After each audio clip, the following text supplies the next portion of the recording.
Avec Je une me fois paye, là-dessus. il le remet des fois. Bon, ça semble fonctionner. Oui, c'est bien. Ah, c'est une seconde, pareil Ouais. comme moi. OK. Un gros caractère. Ah, mon Dieu. C'est ici. Voyons ça. J'avais pas connaissance. Ah, c'est pas trop grave si vous parlez un petit peu, là, sur un direct, ça pardonne. Ça fait le calcul. OK. Ben, bonjour à tous, bonjour à tous les amis qui vont suivre sur le direct. On vous bénit dans le nom de Jésus. Aujourd'hui, rencontre biblique amicale encore une fois.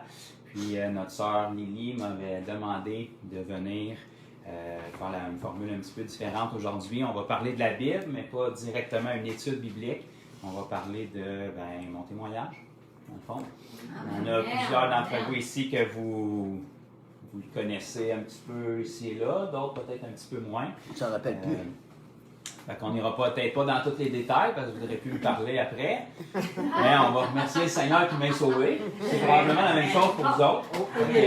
On est bien bénis qu'il nous ait sauvés. On n'est peut-être pas encore qui que Dieu nous appelle à être, mais on est certainement plus qui on était. Puis ça, c'est la bonne nouvelle. Et on ne veut certainement pas retourner où est-ce qu'on était. Fait que, c'est ça. Je vais juste laisser le temps un petit peu aux gens là, de se connecter. Mais bon. Ceux de l'Église, vous savez, je suis le fils de l'évangéliste Bertrand Bouchard, qui arrive maintenant à un siècle de vie presque. Ouais. Il va s'y rendre. Puis j'ai eu le privilège, il n'est pas né sauvé lui non plus, mais j'ai eu le privilège de naître une fois, qui était sauvé, lui et ma mère. Donc il y a 36 ans de ça, quand je suis venu dans ce monde. C'est ça. Mes deux parents étaient nés de nouveau déjà. Fait que j'ai grandi dans les voies de Dieu naturellement. Mon père opérait déjà dans le ministère. Fait que j'ai grandi dans l'Église. Je partage souvent quand je donne mon témoignage que je suis né dans l'Église, j'ai grandi dans l'Église, j'ai grossi dans l'Église, j'ai vieilli dans l'Église. J'ai aussi quitté l'Église, je suis aussi revenu dans l'Église. Donc j'ai passé une majeure partie de ma vie sur 36 ans que j'ai aujourd'hui, bientôt 37. J'ai toujours été dans l'Église, peut-être à l'exception de, je dirais peut-être 1 an ou 2, à l'âge de 18-19 ans, début adulte, parce que là, j'étais beaucoup trop important puis bon pour aller à l'Église.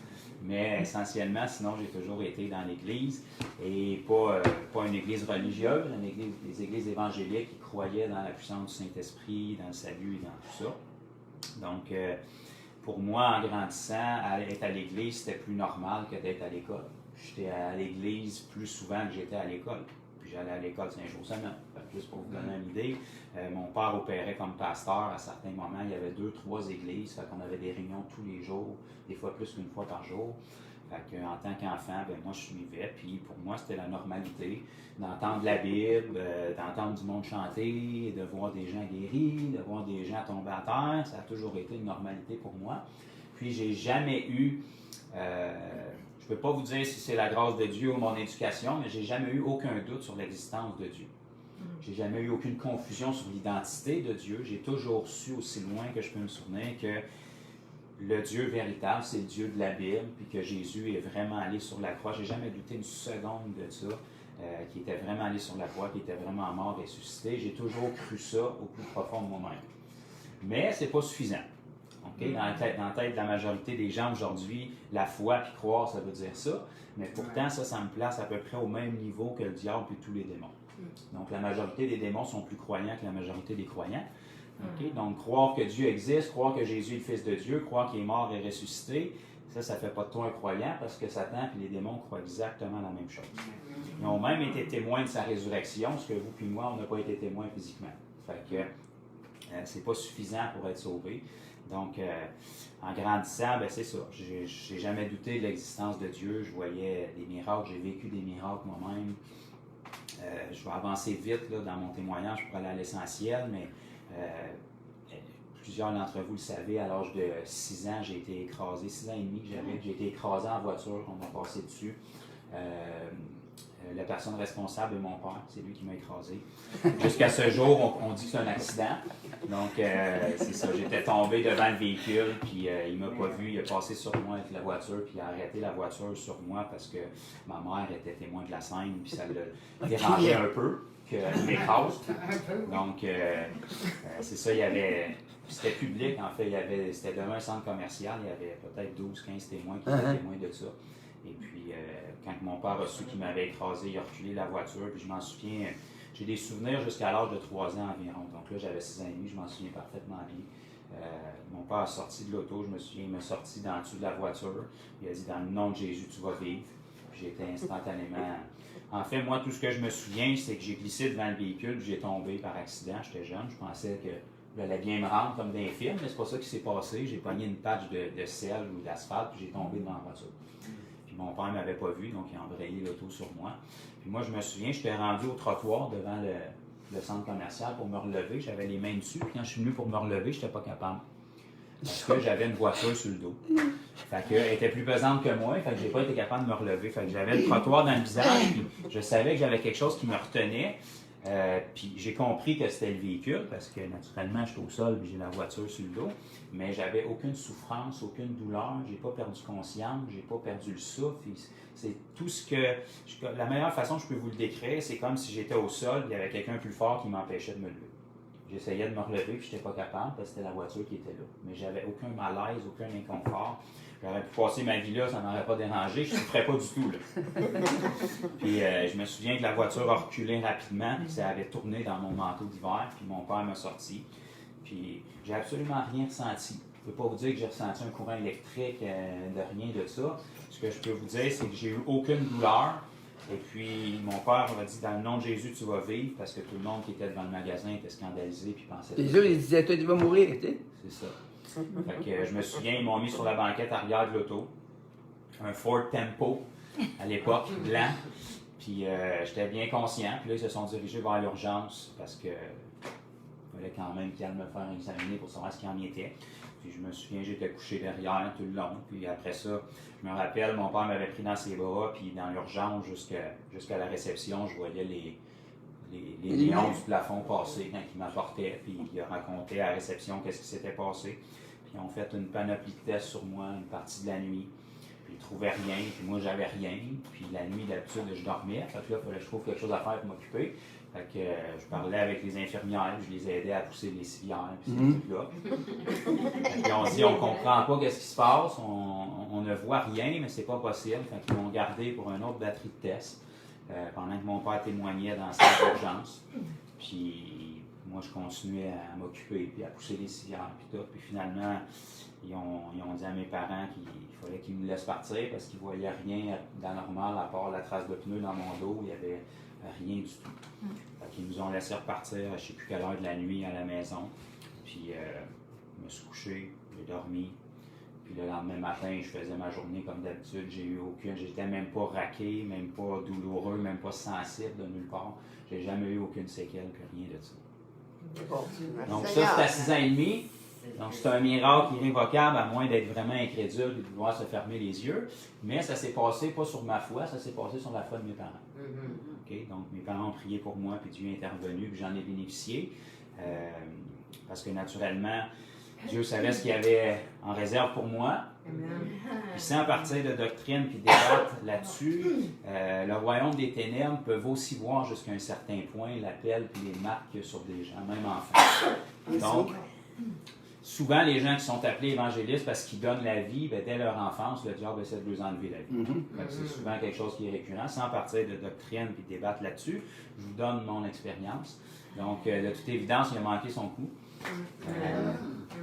Je suis né d'une mère qui était stérile aussi. Donc, de toute évidence, il a manqué son coup là aussi.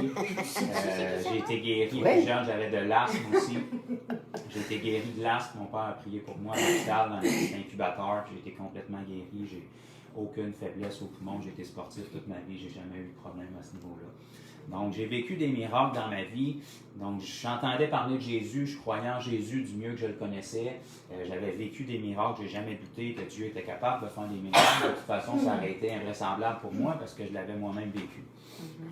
Donc, j'ai continué ma vie comme ça. Puis, en grandissant, bien, naturellement, en étant dans l'Église aussi souvent, bien, dans les églises, généralement, après chaque réunion, bien, les prédicateurs donnent l'opportunité d'ouvrir notre cœur à Jésus, ou peu importe comment c'est formulé. Donc, aussi longtemps que je me souviens, quand ma conscience était éveillée, j'avais peut-être avoir 6, 7, 8 ans, ben, je répétais la prière avec tout le monde, puis j'étais très sincère. Mais je n'ai jamais été sauvé. Parce que ce n'est pas une prière qui nous sauve, c'est une décision de cœur, une repentance, puis un abandon. Et puis, très souvent, malheureusement, comment est-ce que l'Église moderne présente le message? Ben, on propose aux gens d'ouvrir leur cœur à Jésus, alors que la Bible, nulle part, nous parle d'ouvrir notre cœur à Jésus, mais nous parle de renoncer à notre vie pour s'abandonner complètement à lui puis le suivre.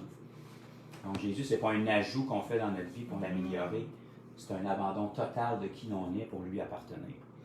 Donc, même si c'est juste quelques mots, ça fait toute la différence. Parce que sans abandon, il n'y a pas de repentance. Puis la seule chose qui nous permet d'accéder au salut, c'est la repentance. Parce que Jésus est mort pour tout le monde. Pourtant, tout le monde ne sont pas sauvés. Donc, c'est pour ça qu'on voit dans la Bible que pas personne est né de nouveau à travers une prière, c'était des décisions de cœur. Ça peut être verbalisé par une prière, mais ça part essentiellement d'une décision profonde de cœur qui change notre vie en entier. Donc, j'ai passé ma vie à chaque réunion, je ne sais pas combien de centaines de milliers de fois, à faire une prière, puis j'essayais en pleurant, j'essayais en tapant du pied, j'essayais en levant les mains, j'essayais de toutes les façons. Tout le monde autour de moi semblait dire qu'ils étaient sauvés, pourtant leur vie ne changeait pas, eux autres non plus. Ils avaient répété une prière, ils avaient rempli une carte.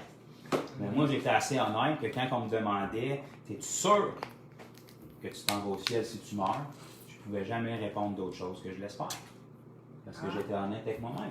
Même si j'aimais Dieu de tout mon cœur, si j'avais traversé l'autre bord, je n'étais pas certain. Puis c'était entre ses mains, c'est lui qui décidait. Parce que je n'avais pas vécu le miracle de la Bible. Bien que j'étais dans l'Église, puis que j'étais sans offense, je devais vivre mieux que la majorité des gens dans l'Église. Extérieurement. Okay? Dieu voit les pensées, Dieu voit le cœur, Dieu voit les actions. En grandissant naturellement, ben, c'est pas très populaire pour un jeune d'être chrétien. Donc, il faut que tu apprennes à te forger une identité haute pour quand tu es dans l'Église, puis quand tu n'es pas dans l'Église. Parce que toute ma vie, jusqu'à ce que je donne ma vie à Jésus vraiment, puis que ma vie soit changée à l'âge de 28 ans, j'étais essentiellement dans l'Église toutes ces années-là. Et je le dis souvent avec regret, jamais de toute ma vie, puis j'ai fait beaucoup d'églises. Okay, mon père voyageait, j'ai fait beaucoup d'églises dans ma vie. Jamais dans ma vie, j'ai vu quelqu'un de ma génération né de nouveau. Même plus ou moins 5 ans, mettons qu'on se donne un jeu, là, j'ai vu beaucoup de jeunes dans les églises. Mais personne aujourd'hui, en étant né de nouveau, je peux le dire, personne que j'ai connu n'était né de nouveau. Il n'y a pas la vie de personne qui m'a marqué.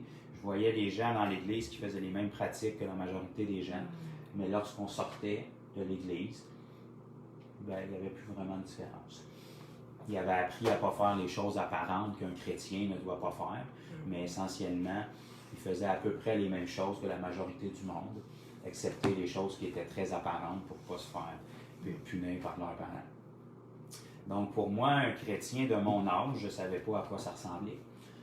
Pour moi, un chrétien, il fallait qu'il ait 50, 60 ans. Quand tu es jeune, c'est extrêmement vieux. Je me disais, à un moment donné, il fallait que tu aies 50, 60 ans. Puis là, tu commences à vivre en chrétien. Tu marches d'une certaine façon, tu parles d'une certaine façon. Tu vas à certaines places, il y a des places que tu ne vas pas parce que tu n'as pas le droit. Donc, j'avais tout appris essentiellement les lois de Dieu, mais je ne comprenais absolument pas pourquoi on les avait. Je savais qu'est-ce qu'il fallait faire, je savais ce qu'il ne fallait pas faire, mais j'avais aucune idée pourquoi il ne fallait pas faire ce qu'on nous enseignait, puis pourquoi on nous demandait de faire. Que la majorité des gens autour de moi, c'était la même affaire. C'est juste qu'ils n'en parlaient pas. Ils suivaient ce qu'on leur enseignait, ils n'avaient aucune idée pourquoi ils faisaient ce qu'ils faisaient, puis pourquoi ils ne faisaient pas ce qu'on leur avait enseigné de ne pas faire, mais ils suivaient ce qu'on leur enseignait. Et puis toute ma vie, ça a été comme ça. Donc, à un moment donné, à l'âge de 13 ans, je commençais à être un adolescent.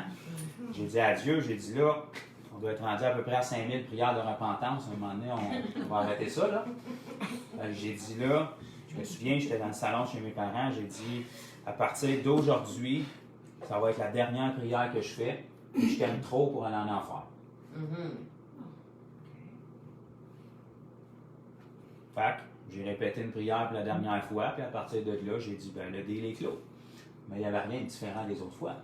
J'ai jamais abandonné ma vie, j'ai jamais renoncé à tout ce soit, parce que jamais j'avais saisi dans le message de l'Évangile que être sauvé, c'est pas inviter Jésus à venir. Il ne peut pas venir plus qu'il est venu il y a 2000 ans. Il est allé à la croix. Il ne peut pas se rendre plus proche que nous que ça. Il est descendu 3 jours dans le séjour des morts. Il est ressuscité. Il n'y a rien qu'il peut faire de plus. Jésus a dit, venez à moi. C'est plus à lui de venir. C'est plus à lui de rentrer.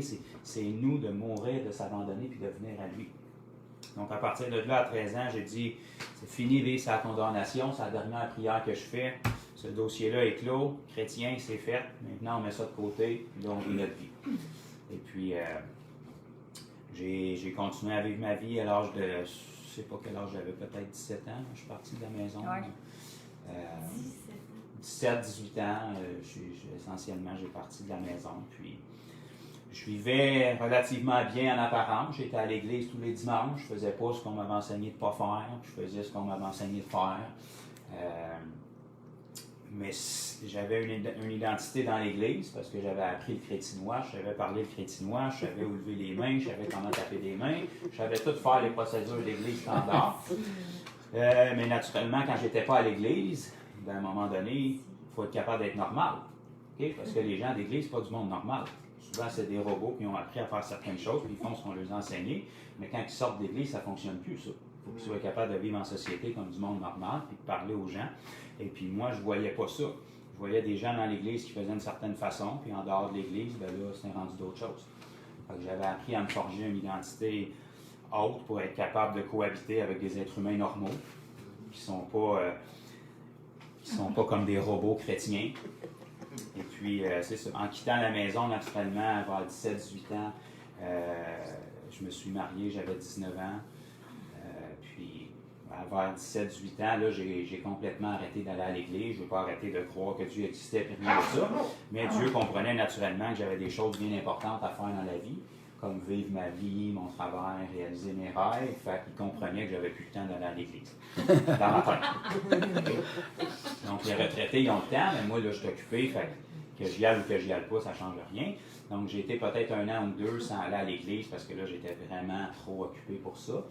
Et puis après ça, peut-être en début vingtaine, j'ai recommencé à aller à l'église comme j'allais avant, sans nécessairement rien que ça change dans ma vie. Donc j'étais à l'église tous les dimanches, j'aimais vraiment ce que j'entendais, parler à Dieu, mais mon cœur n'était pas changé. Donc dès que je sortais de l'église, les minutes, les heures après être sorti de l'église, ma tête était complètement partie ailleurs, puis je mettais ma tête sur l'oreiller le soir, puis je disais, ah, comment ça que j'ai pas pensé à Dieu aujourd'hui?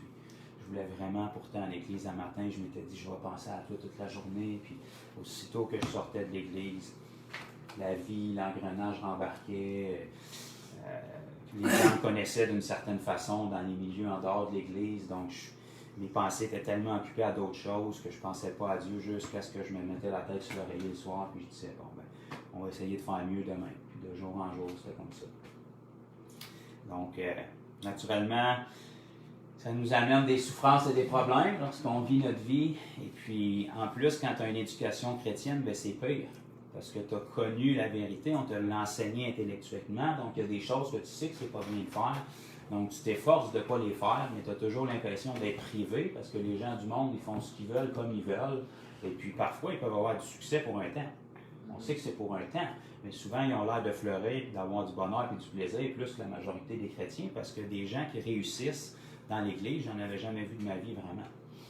Les gens étaient plus misérables qu'avant d'être sauvés. Pourtant, ils disaient qu'ils étaient bien d'être sauvés. Ils étaient plus pauvres qu'avant d'être sauvés. Il n'y avait plus de vie sociale comme qu'il y avait avant d'être sauvés.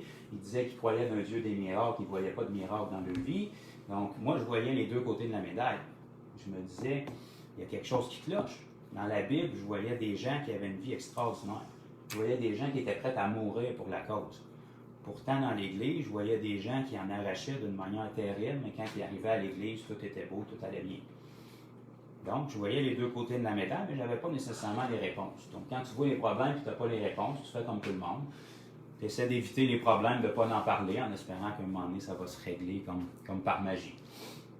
Et puis, c'est ça, j'ai vécu ma vie, j'ai fait beaucoup d'erreurs, et puis quand j'ai parti de la maison, ben j'ai rempli ma vie. Moi, j'étais quelqu'un je travaille dans le domaine de la restauration, ça fait au-dessus de 20 ans, donc j'ai commencé à 16-17 ans dans ce milieu-là. Fait que c'est un domaine, Diane qui est ici le sait, où est-ce qu'on n'a pas de problème à travailler beaucoup là-dedans. Donc j'ai toujours travaillé beaucoup. J'avais une passion pour le culturisme aussi, donc j'ai commencé à m'entraîner aussi assez jeune. Puis j'avais une passion pour les voitures, la vitesse. J'avais un gros problème avec l'autorité. Donc l'autorité, la vitesse, les voitures, généralement, ça fait que c'est pas trop long que tu te fais des amis policiers que tu rentabilises le compte, disons. Fait que j'ai commencé rapidement à avoir des problèmes avec la police dû à toutes les folies de voiture que je faisais.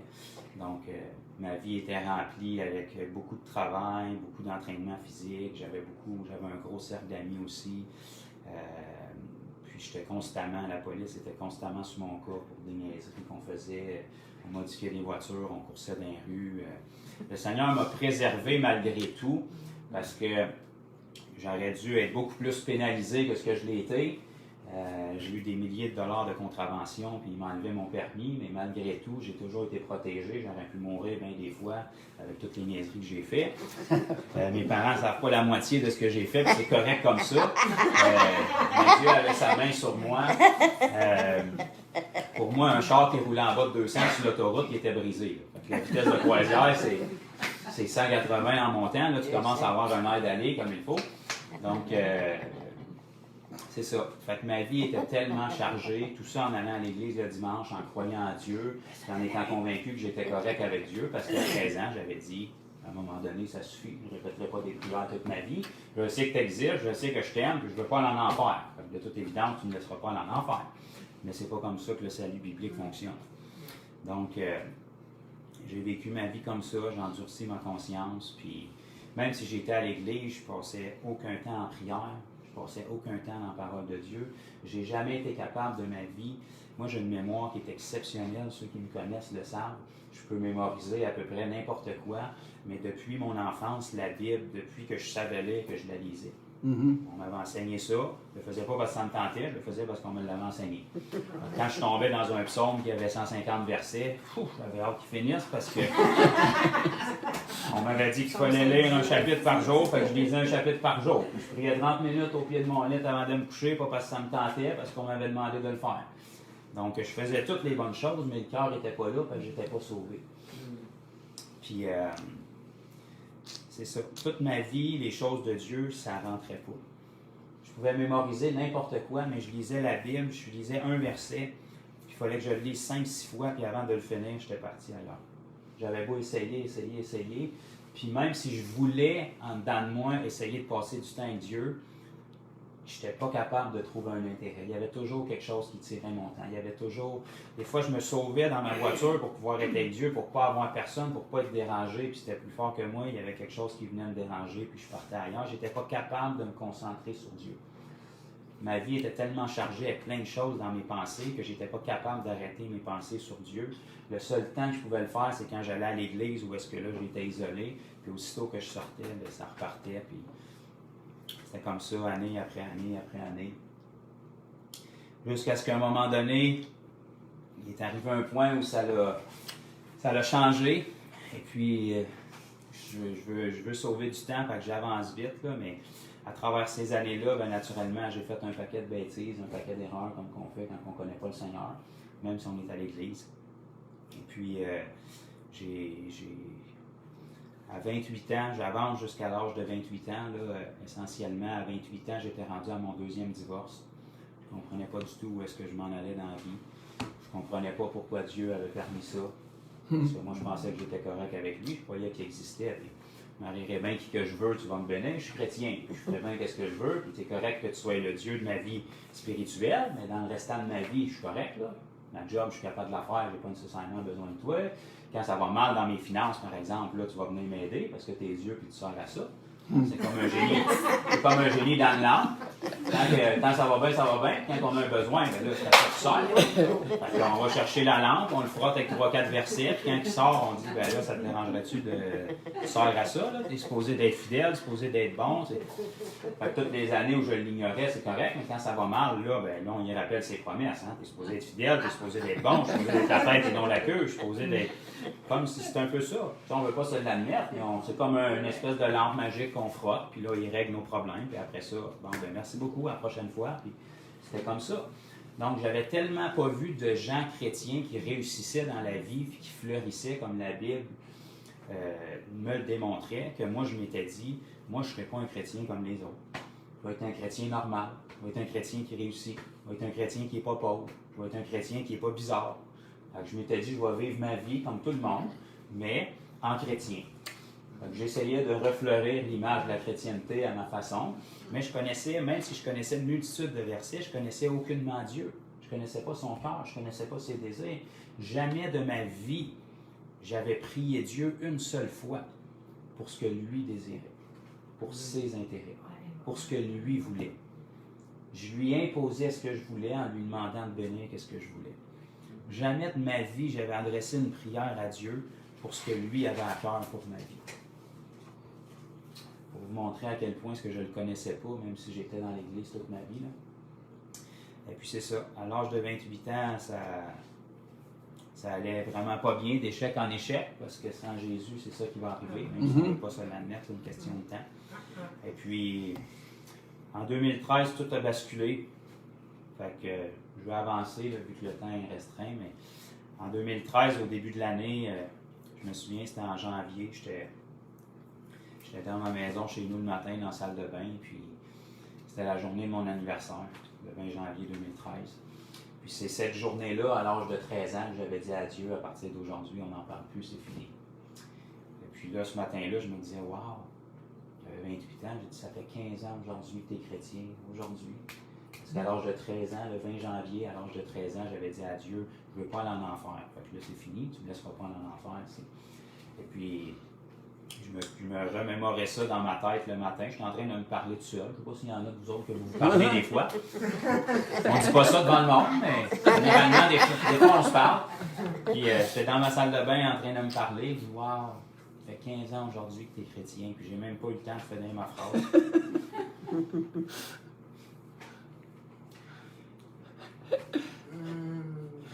Dieu a décidé de venir dans ma salle de bain ce matin-là.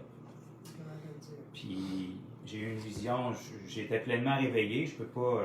C'est difficile, si vous l'avez vécu, vous allez peut-être comprendre. J'ai comme une vision ouverte, mais c'était pas physique, c'était dans mon esprit, mais ici. Puis je venais juste de dire, waouh, en dedans de moi, ça fait 15 ans aujourd'hui que tu es chrétien. Il y a une voix qui est venue, puis ça m'a dit, pourquoi tu dis que tu es chrétien? Puis j'ai vu comme une espèce de diaporama des 15 dernières années de ma vie qui ont défilé. Ça s'est fait vraiment vite, mais c'était ma vie, c'est moi qui l'ai vécu, donc je le sais. Puis ça a tourné devant moi. Tu sais, quand ça nous dit dans la Bible que ça avait été trouvé léger dans la balance, ben j'ai pas pu rien dire parce qu'il n'y avait absolument rien de Dieu dans ce que je venais de voir, à part une assistance à l'église le dimanche puis une confession de foi. Donc si on me demandait quelle foi que j'avais, je disais que j'étais chrétien.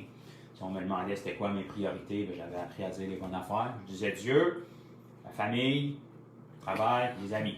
Parce que c'est ça qu'on m'avait appris. Mais en réalité, quand je regardais comment je gérais mon temps, c'était pas ça du tout. Parce que Dieu était nullement dans mon temps. Donc, j'ai resté marqué de ça parce que la Bible nous dit tout est nu et découvert devant celui à qui nous devons rendre des comptes. Les gens qui pensent qu'ils vont négocier avec Dieu lorsqu'ils vont arriver de l'autre bord, qu'ils vont toujours avoir une excuse, puis quand Dieu rouvre le livre de ta vie, là, c'est ta vie, puis tu le sais.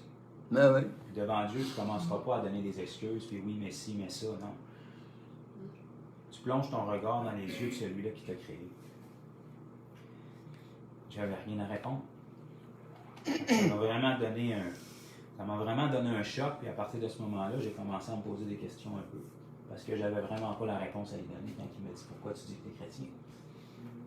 Parce qu'un chrétien, on est censé ressembler à Jésus. Puis il n'y avait rien dans ce que je venais de voir à part des pratiques religieuses qui ressemblaient à Jésus. Même si la vie chrétienne, c'est pas quelque chose de religieux, tout ce que j'avais, c'est des pratiques religieuses. C'est comme ça que la majorité de l'Église moderne est aujourd'hui bien souvent.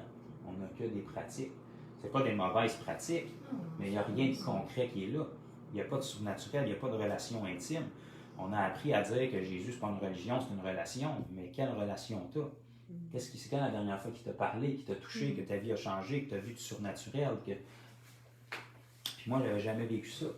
J'étais rendu au point où j'étais tanné de parler d'un Dieu que je ne connaissais pas. J'étais tanné de dire qu'un Dieu était bon, rempli d'amour, quand je ressentais absolument rien de ça. C'est juste parce que je l'avais appris. À partir de ce moment-là, au mois de janvier, ça a commencé à me trotter dans la tête. Puis 2 semaines après, j'étais à l'église, comme à l'habituel, parce que j'étais à l'église tous les dimanches. Puis c'était à notre église de Granby, qu'on a encore. Puis ce matin-là, j'étais tout seul. Mes parents n'étaient pas là, j'étais assis dans la dernière rangée de bancs en arrière. Et puis, dans les mêmes temps, j'avais entendu parler, parce que, bon, dans les relations que j'avais avant, j'allais dans une autre église. Puis là, j'étais revenu à l'église Salut et Délivrance, ça faisait pas longtemps. Et puis, j'avais entendu parler au fil des ans d'un petit bonhomme qui s'appelle Frank Poulain, que j'avais connu plus jeune, naturellement, parce que nos parents étaient en contact. Et puis lui, il était exactement comme moi. Il avait un appel de Dieu sur sa vie, mais il ne voulait rien savoir, puis c'était encore plus évident que moi. Fait que moi, je l'avais connu de cette façon-là. Et puis on s'est perdu de vue pendant presque 10 ans, naturellement. Puis au fil à travers les branches, j'avais entendu qu'il était revenu à l'église. Bon, c'est tant mieux pour lui, tu sais. Moi, je suis correct, je suis à l'église de toute façon. Mais qu'il prêchait, puis tout ça. Fait que, bon, ça m'avait effleuré les oreilles. Je me disais, OK, ben, tu sais, pour prêcher, il faut avoir 60, 70 ans, un habit et une cravate. J'avais jamais vu rien d'autre que ça dans toute ma vie. Vous comprenez, là? Toute ma vie, j'ai jamais vu un jeune sauvé, encore moins prêcher. Okay? Pour être en avant, ça prend des beaux souliers, un habit, une cravate, il faut connaître la Bible et parler d'une certaine façon. C'est tout ce que j'avais vu dans toute ma vie. Peu importe dans quelle église. Fait que j'étais revenu à l'église, puis pas longtemps après que le Seigneur m'ait parlé au mois de janvier, ben là, j'étais dans ce processus-là de me poser des questions, puis je me souviens, j'étais à l'église un dimanche, puis j'ai vu Frank passer. Puis lui, il m'a pas vu. Mais l'homme que j'ai vu, même s'il n'a pas ouvert la bouche, je savais que Dieu avait fait un miracle dans sa vie. Je savais que l'homme que je voyais, c'était pas le gars que j'avais connu. Il m'avait rien dit, il m'a même pas vu. Il était plus loin, c'est juste retourné pour serrer la main à quelqu'un, je sais même pas c'était qui. Mais quand il s'est reviré, Dieu m'a dit, si je l'ai fait pour lui, je peux le faire pour toi. C'est la première fois de ma vie que je voyais quelqu'un de mon âge qui était né de nouveau. Frank était un petit peu plus jeune que moi, mais je pouvais m'identifier à lui parce qu'il était comme moi. Il parlait comme moi, il était habillé comme moi, puis on était capable de se comprendre. Puis 2 semaines après, j'étais à l'église le dimanche, puis c'est justement lui qui prêchait. J'étais tout seul ce matin-là. J'ai aucune idée sur quoi il a prêché, comme la majorité des gens dans les églises, bien souvent. Ils disent amen à tout, mais à la fin de la réunion, ils n'ont aucune idée sur quoi la personne a prêché, parce qu'on est religieux. Mais ce matin-là, j'ai aucune idée encore, jusqu'à ce jour, sur quoi il a prêché, mais je le sais que quand il a fini de parler, puis qu'il a dit, y a-tu quelqu'un ici qui veut... Il n'a pas dit qu'il veut être sauvé, parce que moi, je pensais que cette partie-là était faite. Mais le Seigneur l'a utilisé d'une manière différente. Il dit, y a-tu quelqu'un ici qui veut plus de Jésus, qui veut expérimenter quelque chose avec Jésus, qui est tanné de vivre ce qu'il vit, qui veut expérimenter quelque chose de concret, de réel, de plus. Il n'avait même pas fini de parler. J'étais le premier en avant avec ma tante Colombe à l'époque. J'avais réussi à me battre.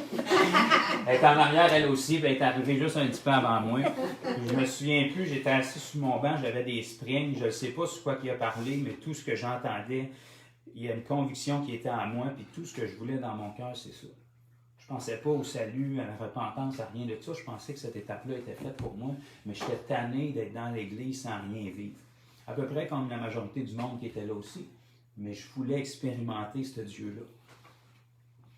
J'ai été en avant cette journée-là, puis Frank, quand il est venu et qu'il a mis ses mains sur moi, il a prié. J'ai aucune idée de qu'est-ce qu'il a prié, mais aussitôt qu'il m'a touché, il ne s'est absolument rien passé. Comme la majorité du temps, je ne ressens absolument rien. Mais à partir de cette journée-là, il y a des choses qui ont commencé à changer. À partir de cette journée-là, j'ai commencé à avoir envie de lire la Bible. Ce qui m'était jamais arrivé de ma vie. À partir de cette journée-là, j'ai commencé à, quand je la lisais, je n'étais plus capable d'arrêter. Puis pour la première fois de ma vie, je la comprenais, puis j'étais capable de me concentrer sur ce que je lisais. Le salut était un prix. Pour la première fois de ma vie, quand je priais, puis j'avais prié toute ma vie, je ne priais plus pour mes intérêts, mais je priais pour ce que Dieu voulait pour ma vie. Ma vie est encore tout croche. Je vous épargne les détails. J'étais avec quelqu'un que j'aurais pas dû être, je vivais de... Mais il y a quelque chose qui a changé. À partir de ce moment-là, je priais, puis le seul endroit où je pouvais prier tranquille, c'était dans ma voiture quand je revenais du travail, parce que c'est le seul endroit où je pouvais avoir la paix. Puis, bon, au niveau de ma relation de couple, c'était pas évident avec tout ça. Mais quand je priais dans ma voiture, pour la première fois de ma vie, je priais pas un Dieu qui était quelque part, je priais une présence qui était sur le banc passager avec moi. Même si j'avais absolument rien senti quand Frank m'a touché. Exact. Ça a été comme ça pendant à peu près 6 mois. Je sortais de l'église, puis j'allais m'enfermer chez nous pour écouter de la louange, alors que toute ma vie, j'essayais de me forcer, puis j'étais pas capable. Je me retrouvais à écouter de la musique que j'aimais. Pas parce qu'on m'avait demandé de l'écouter, puis j'étais obligé de l'écouter dans l'église. Je me retrouvais à être touché en entendant la parole de Dieu, ce qui m'était jamais arrivé de ma vie. Pourtant, j'avais entendu toute ma vie. Fait que ça a été comme ça pendant à peu près 6 mois. Puis mon cœur a commencé à changer, ma vie a commencé à être transformée. Puis de l'externe, quelqu'un qui ne me connaissait pas ne pouvait pas nécessairement s'en rendre compte. Mais moi, je vivais avec moi, je le savais. Puis la personne qui vivait avec moi à cette époque-là, naturellement, mais plus que moi, je me suis approché de Dieu, plus qu'elle était plus capable. Elle dit, c'est correct d'avoir une croyance, c'est correct d'être religieux, mais elle dit, là, c'est Jésus partout. Parce que j'avais beaucoup de ménage à faire dans ma vie, puis je voulais bien faire les choses, fait qu'il faut qu'il y ait des corrections quelque part. C'est pas mal de faire des erreurs, mais à un moment donné, si on veut arrêter d'en faire, il faut changer. S'il n'y a pas de changement, il n'y a pas de changement. Et puis, c'est ça, au bout d'environ 6 mois, elle dit ben, je peux plus tolérer ça, fait qu'elle a demandé le divorce. Fait que moi, je me retrouvais à 28 ans, là, le diable est venu me mettre une tonne de condamnation dessus. Fils d'évangéliste, 2 divorces, tout le monde regarde à toi, tu as passé ta vie dans l'église. Tout le monde pense que tu es chrétien parce que j'étais dans l'église, puis j'avais appris à serrer la main au monde, puis à dire c'est bon la parole aujourd'hui, mon frère, hein? Puis, tout le monde pense que tu es chrétien parce que tu sais tout dire les bonnes affaires. Tu sais dire amen à la bonne place, tu sais comment porter ta Bible quand tu rentres dans l'église, tu sais quoi dire quand tu pars. Fait, je me disais qu'est-ce que je vais faire. Donc j'ai été 2 semaines où est-ce que je comprenais pas, Seigneur, j'essaie de m'approcher de toi, puis on dirait que tu m'abandonnes. Puis... Mais Dieu ne m'avait pas oublié. Non. En 2010, quand je suis passé à travers mon premier divorce, c'était la première fois de ma vie adulte où j'avais une interruption dans ma vie. Ma vie était tellement occupée que Dieu ne pouvait pas me parler parce que ma vie, c'était 10-12 heures de travail, 2 heures de gym, quelques heures de sommeil, on se relève le lendemain, on redécolle. Donc, j'avais aucune interruption dans ma vie, c'est à peine si j'avais du temps pour dormir quelques heures. Et puis en 2010, je me suis retrouvé... Naturellement, je suis passé à travers un divorce, je m'étais retrouvé tout seul dans mon appartement. J'avais plus rien. J'avais une petite table pliante comme ça, j'avais une TV et une chaise de patio. Fait que là, j'avais un petit peu de silence pour une fois dans ma vie. Je me souviens encore où j'étais dans l'appartement, je faisais une transition d'une pièce à l'autre, puis il y a une voix dans mon cœur qui me dit, pour la première fois de ma vie, j'avais été ma vie dans l'église. La première fois de ma vie, il y a une voix qui me dit, abandonne tout puis serre-moi. Ça m'a donné un frisson, mais j'ai dit je l'ai pas dit. Je me suis dit, voyons, c'est fou. Tu as vu quel âge que j'ai et comment je suis habillé? Penses-tu que je peux servir Dieu comme ça? Je voulais bien, mais par où est-ce qu'on commence? Je ne connais rien de la Bible. Je ne suis pas prête à me mettre un habit et une cravate. Je ne sais pas quoi dire au monde. Je savais que quand il me disait te servir, ça voulait dire prêcher. Parce que aussi loin que je peux me souvenir, je savais que je n'avais pas le choix de prêcher la Bible. Mais c'était juste impossible et inconcevable pour moi. Je pensais qu'un jour, je serais assez vieux pour pouvoir m'habiller d'une certaine façon, puis qu'un ange m'apparaîtrait et me dire, ben, c'est bon, là, tu peux commencer. Okay? Mais c'était inconcevable que je me rende là, mais je le savais que c'est ça qu'il fallait que je fasse. En 2010, quand j'ai entendu ça, j'ai eu tellement peur que je me suis sauvé. J'ai refait ma vie, j'ai rempli mon horaire, j'ai acheté une maison, j'ai tout arraché, j'ai tout rebâti, je n'avais jamais vissé une vis dans ma vie, j'ai commencé à voyager, j'ai rempli mon horaire pendant 3 ans au point d'étouffer la voix que j'avais entendue pour que Dieu comprenne que j'avais pas le temps. Pas que je voulais pas, mais j'avais pas le temps. Puis en 2013, lorsque je suis repassé à travers le 2e divorce, comme je vous ai dit, ben, un soir, j'étais dans ma cuisine. Le Seigneur parle partout, il faut croire. Soit j'étais dans ma cuisine en train d'écouter un enseignement, parce que là, ça faisait 6 mois que le Seigneur travaillait dans ma vie et commençait à changer les choses, même si c'était encore tout croche. Puis je comprenais pas. Seigneur, comment est-ce que je vais me sortir de ça?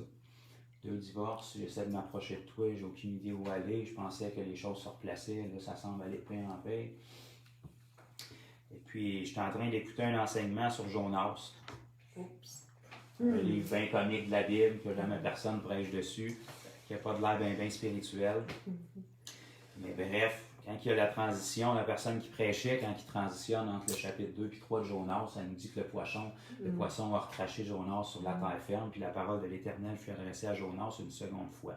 Ça a tellement pas l'air spirituel, mais la Bible nous dit que toutes les Écritures sont saintes et inspirées de Dieu. Dieu peut parler sur n'importe quoi. Je ne sais pas ce qui s'est passé dans ma cuisine, mais le même Dieu qui était descendu en janvier dans ma salle de bain, il est redescendu dans ma cuisine. C'était la 3e fois de ma vie que j'entendais Dieu me parler, alors j'ai 28 ans.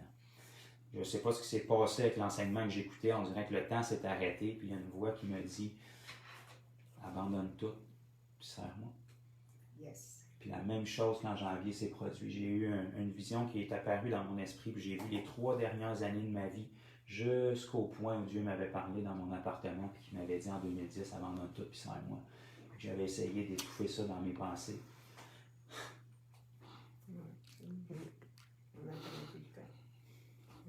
Pendant ces 3 années-là qui ont défilé devant mes yeux, Dieu m'a permis de me voir à partir de ses yeux.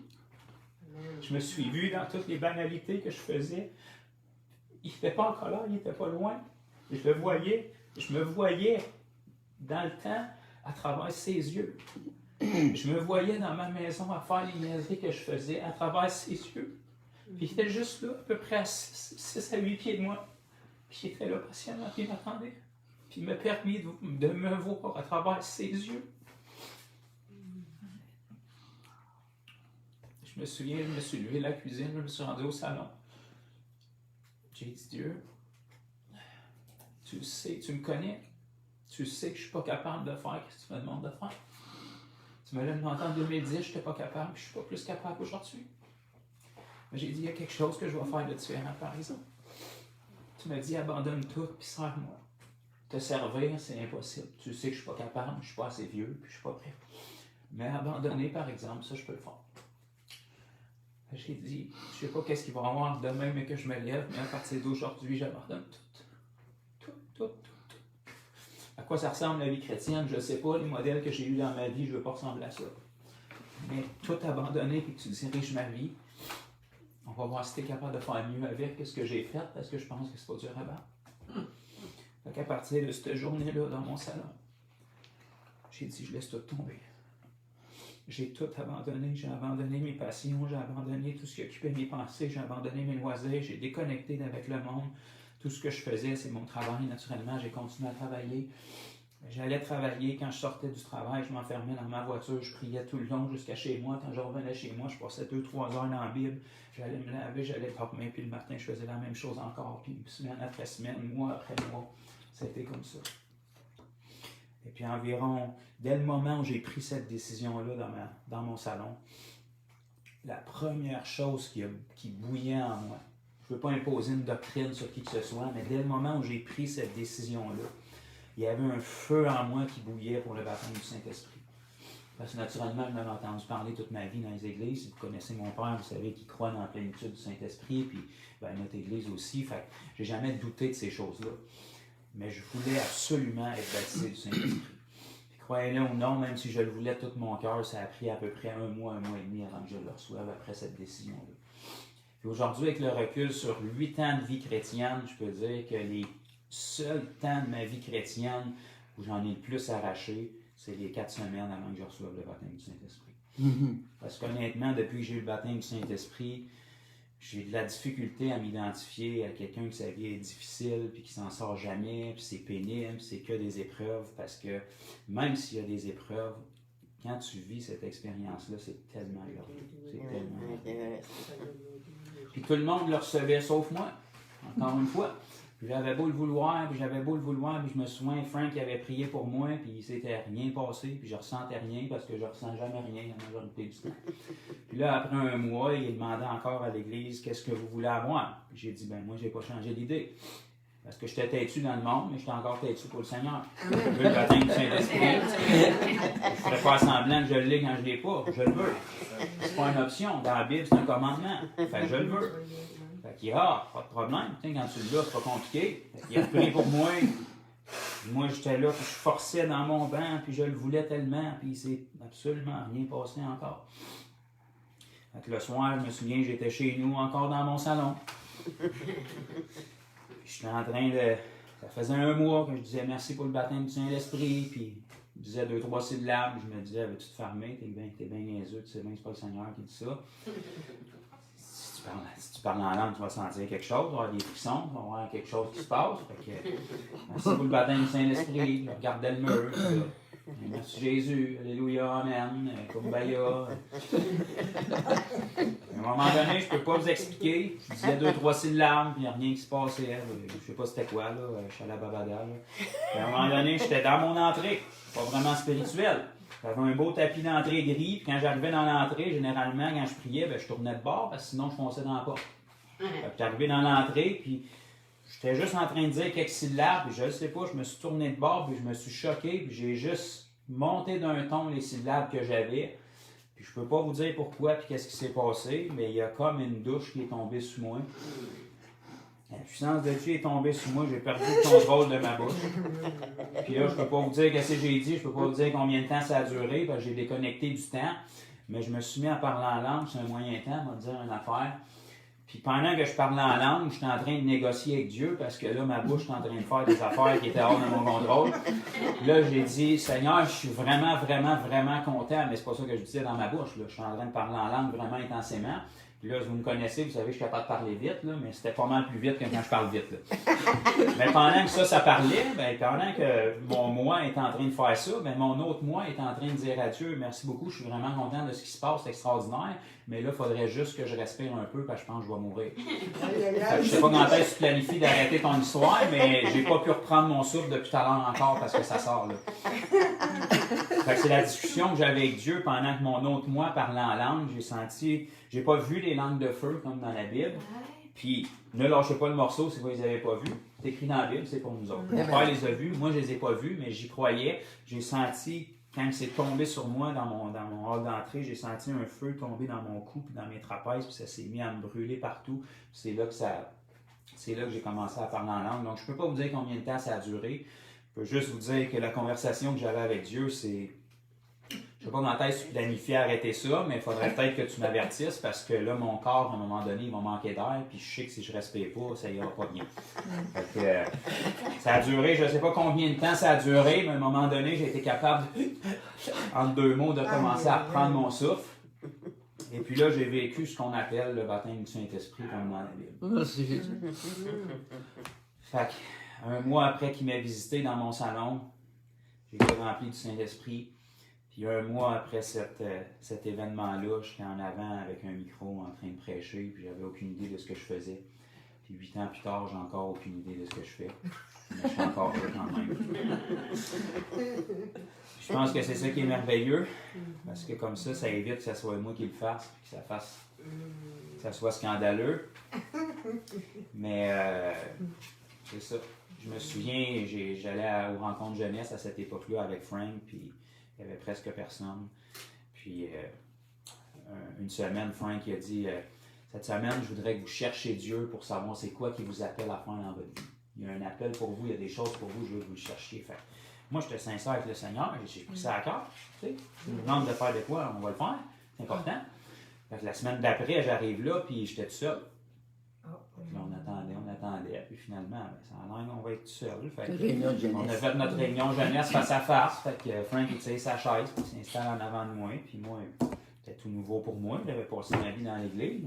C'était tout nouveau d'être sérieux puis d'avoir vécu quelque chose avec Dieu. Fait que je savais bien qu'est-ce qu'il allait me demander. J'étais le seul qui était là, puis lui il se souvenait de ce qu'il avait prêché la semaine d'avant. Fait qu'il dit, puis, as-tu des réponses du Seigneur cette semaine pour ce qu'il t'appelait à faire, tu sais? Fait que, tu sais, je ne pouvais pas regarder en arrière et savoir à qui tu parlais, parce que j'étais tout seul dans une église de 100 places, tu sais. Fait que je me souviens, je regardais mes souliers, et je me disais, bon, il va bien falloir que je réponde. Puis, je peux pas vous dire qu'est-ce qui est sorti de ma bouche, parce que c'est comme pas moi qui voulais le dire, mais je me suis entendu dire, ben moi, il faut que je prêche la Bible. Là, j'ai fait, qu'est-ce que tu viens de dire là? Note à moi-même, pourquoi tu as dit ça? Fait que je me suis dit, bon, au moins, ça va être fait, fait que je vais avoir rempli mon mandat pour cette semaine. Mais non, Frank, il me répond, il dit, ah, wow, c'est vraiment cool. Il dit, je regarde ça avec mes parents, puis on essaie d'organiser ça. Je dis, non, tu comprends pas, là, on parle de peut-être dans 5-10 ans, là, tu sais, je t'ai glissé l'idée comme ça, tranquille, là, tu sais, on va prier là-dessus, on va faire des comités, on va, tu sais. Mais l'avantage, je ne veux pas glorifier les hommes, mais je leur ai déjà dit, Frère Poulain puis Linda, les pasteurs, une de leurs plus belles qualités, c'est qu'ils ont vraiment un cœur pour les nouveaux, puis même si les gens n'ont pas nécessairement un appel, ben, au moins ils vont leur laisser l'opportunité de... Frank en a parlé à sa maman, puis... Les semaines qui ont suivi, il m'avait déjà booké pour prêcher. Fait que, au mois de décembre 2013, ça faisait 4 décembre. 2 mois que j'avais pris ma décision dans mon salon. Ça faisait 1 mois que j'avais reçu le Saint-Esprit. Je connaissais la Bible de ce que j'avais appris dans ces 2 mois-là, à peu près à 3-4 heures par jour, mais dans la Bible. 14 décembre. Puis j'ai commencé à prêcher à partir de cette journée-là. Mais je veux prendre encore le temps qui reste pour m'en rajouter. J'étais vraiment sincère avec le Seigneur, mais mon cœur avait été changé. J'avais fait du ménage dans ma vie, j'étais tout seul, puis j'étais bien correct de même, honnêtement. Mes amis, je les voyais à l'ouvrage, puis tout, mais ça, les gens qui s'ennuient de leur vie passée, puis qui regrettent, moi, je comprends pas. J'étais assez content que le Seigneur vienne m'en libérer, qu'il n'y a pas de danger que tu me revendes quoi que ce soit de mon ancienne vie. Là. Pas de danger que je retombe dans le péché, retomber dans quoi? S'il ne me sauvait pas, je mourrais. Je ne retomberais pas dans ce que je voulais me débarrasser. Mais même si j'étais avec le Seigneur, je prêchais, puis je grandissais du mieux que je pouvais, il y a quelque chose qui manquait encore. J'étais baptisé du Saint-Esprit, j'aimais Dieu au mieux de ma connaissance, je faisais ce que je voyais autour de moi, ce qu'on m'avait appris, mais il y a encore quelque chose qui manquait. Fait que j'étais comme ça pendant à peu près peut-être 6 mois jusqu'en 2014. Je prêchais encore. Mais en dedans de moi, il y avait quelque chose qui me disait pourquoi est-ce qu'on ne vit pas la Bible? Pourquoi est-ce que dans la Bible, on voit des miracles par-dessus miracles par-dessus miracles, puis nous autres, c'est des cas isolés dans une église, ici, là? Pourquoi est-ce que tu nous dis dans la Bible, je l'avais commencé à la lire pour de vrai, la Bible, là, puis je voyais bien que c'était écrit que Jésus lui-même disait que la moisson était prête. Bon, ça fait 2000 ans que c'est écrit ce livre-là. Ben oui. Si elle était prête il y a 2000 ans, elle est bien prête aujourd'hui ou elle est rendue pourrie. Il y a quelque chose qui... À un moment donné, elle est prête ou elle n'est pas prête. Là. Es-tu vrai la Bible ou elle n'est pas vraie? Comment se fait ça que dans la Bible, les miracles, c'était pas compliqué, puis c'était pas obligé d'augmenter ta foi pendant 5 heures avant d'obtenir un miracle. C'était n'importe où, n'importe quand, là. Yeah. Par n'importe qui. Même par un homme qui corrige un prophète. Il m'a dit, Seigneur, tu peux faire parler un homme pour corriger ton prophète. Tu vas même être capable de te servir de quelqu'un comme nous autres qui t'appartient. Au mois de juillet 2014, puis là, je vous donne mon témoignage. Je ne veux pas rabaisser ou juger qui que ce soit, je vous dis ce que j'ai vécu. Je voyais des problèmes que bien d'autres personnes voyaient, mais qui n'osent pas parler. Puis quand je n'avais pas les solutions, je ne parlais pas moi non plus. Mais chez nous, avec Dieu, je parlais par exemple. Je me souviens au mois de juillet 2014, j'étais chez nous en jeûne et en prière, puis je criais au Seigneur. J'ai dit, Seigneur, ta Bible dit ça, puis pourquoi les églises sont vides la majorité du temps? Pourquoi les gens sont tièdes? Pourquoi ça avance pas? Pourquoi on ne voit pas le surnaturel comme on devrait le voir? Puis mon cœur, c'était vraiment le salut des hommes. Ça a toujours été ça, puis c'est encore ça, puis c'est le cœur de Dieu de toute façon. Mais j'avais vu mon père travailler d'arrache-pied toute ma vie pour faire des croisades. Mon père avait 3 églises, il voyageait des heures, il faisait son système de son tout seul, il chantait tout seul, puis Dieu sait qu'il chante pas bien, puis vous autres aussi, vous le savez qu'il chante pas bien. Il faisait tous ses chants tout seul, il faisait ses offrandes, ses annonces, il prêchait pendant 1h30, il priait pour les malades, puis il défaisait tout seul le soir, il n'y avait même pas personne qui l'aidait, puis il faisait tout ça pour le salut des hommes, puis ça rentrait au compte-gouttes. Puis on faisait des croisades d'évangélisation, puis mon père il se déplaçait, puis on passait sur TVA, ça coûtait des milliers de dollars, puis c'était quelques personnes qui venaient. Je me dis, Seigneur, qu'est-ce qu'on fait de pas correct? Tu veux que le monde soit sauvé plus que nous autres. Ta Bible est la même, ton esprit est le même, puis on est sur la même alliance. C'est quoi le problème entre ce qu'on lit là et ce qu'on ne vit pas? Il y a quelque chose, puis il y a quelqu'un qui est dans le champ, puis forcément, il faut que ça soit nous autres. J'ai dit, Seigneur, je sais que je suis jeune, je ne connais rien, mais révèle-moi qu'est-ce qu'il faut changer. Qu'est-ce qu'on doit faire pour amener le monde à l'Église, puis je vais le faire. Parce que dans ma tête, à ce moment-là, tout ce que j'avais vu dans ma vie comme modèle pour que quelqu'un devienne chrétien, c'est qu'il vienne à l'Église, qu'il entende une prêche, puis qu'à l'appel à la fin, il lève sa main, puis qu'il prenne sa décision. C'est tout ce que j'avais vu dans ma vie. C'est le seul modèle que j'avais vu. C'est pas un modèle qu'on voit dans la Bible, mais c'est le seul modèle que j'avais vu. J'étais bien intentionné comme la majorité du monde. Puis j'ai dit, Seigneur, j'étais en jeûne et en prière. Bon, j'étais sérieux, là. Okay? J'aurais bien pu manger et faire d'autres choses. J'ai dit, Seigneur, montre-nous comment faire pour amener le monde d'un croisade puis à l'Église, puis je vais le faire. Puis ça a été ça, la consécration de mon jeûne. Puis le lendemain, on dit le lendemain. Le lendemain. Il y a des prières que le Seigneur est réactif. Parce que c'est quand même son cœur qui est perdu. Fait que le lendemain, je n'étais plus en jeûne. Donc là, je m'étais assis sur mon ordinateur pour écouter un enseignement. Puis le Seigneur me permet de tomber sur une page tout d'un coup. Puis je vois la face de quelqu'un passer. Fait que j'ai fait comme beaucoup de chrétiens font, je l'ai jugé. Parce qu'il y avait un look bizarre. Mais là, ça faisait 4-5 fois que sa face passait sa page, puis à toutes les fois que sa face passait, il y a une voix, puis je commençais à connaître cette voix-là qui me disait, va voir, va voir. Je me disais, bah, as-tu vu la manchure? Va voir, va voir. J'en ai vu des mêmes dans l'église pas mal en grandissant, puis c'était pas beau tout de suite, on dirait une affaire, tu sais. Va voir, va voir. À un moment donné, je n'étais pas schizophrène à me parler avec moi-même, là, quand ça fait 4-5 fois que ça te dit va voir, fait que j'ai dit OK, puis là, j'ai tapé le nom sur YouTube, puis je l'ai trouvé. Puis c'est un gars qui se promène dans les rues pour prier pour les malades. Je ne le nommerai pas pour pas que personne se ferme et qu'il juge, mais je suis tombé sur une vidéo d'un gars qui est en Israël, il trouve un musulman, le gars a des problèmes avec son dos, il l'assit sur un banc, il allonge une de ses jambes dans le nom de Jésus, il témoigne, il se lève, puis il continue sa journée comme si de rien n'était.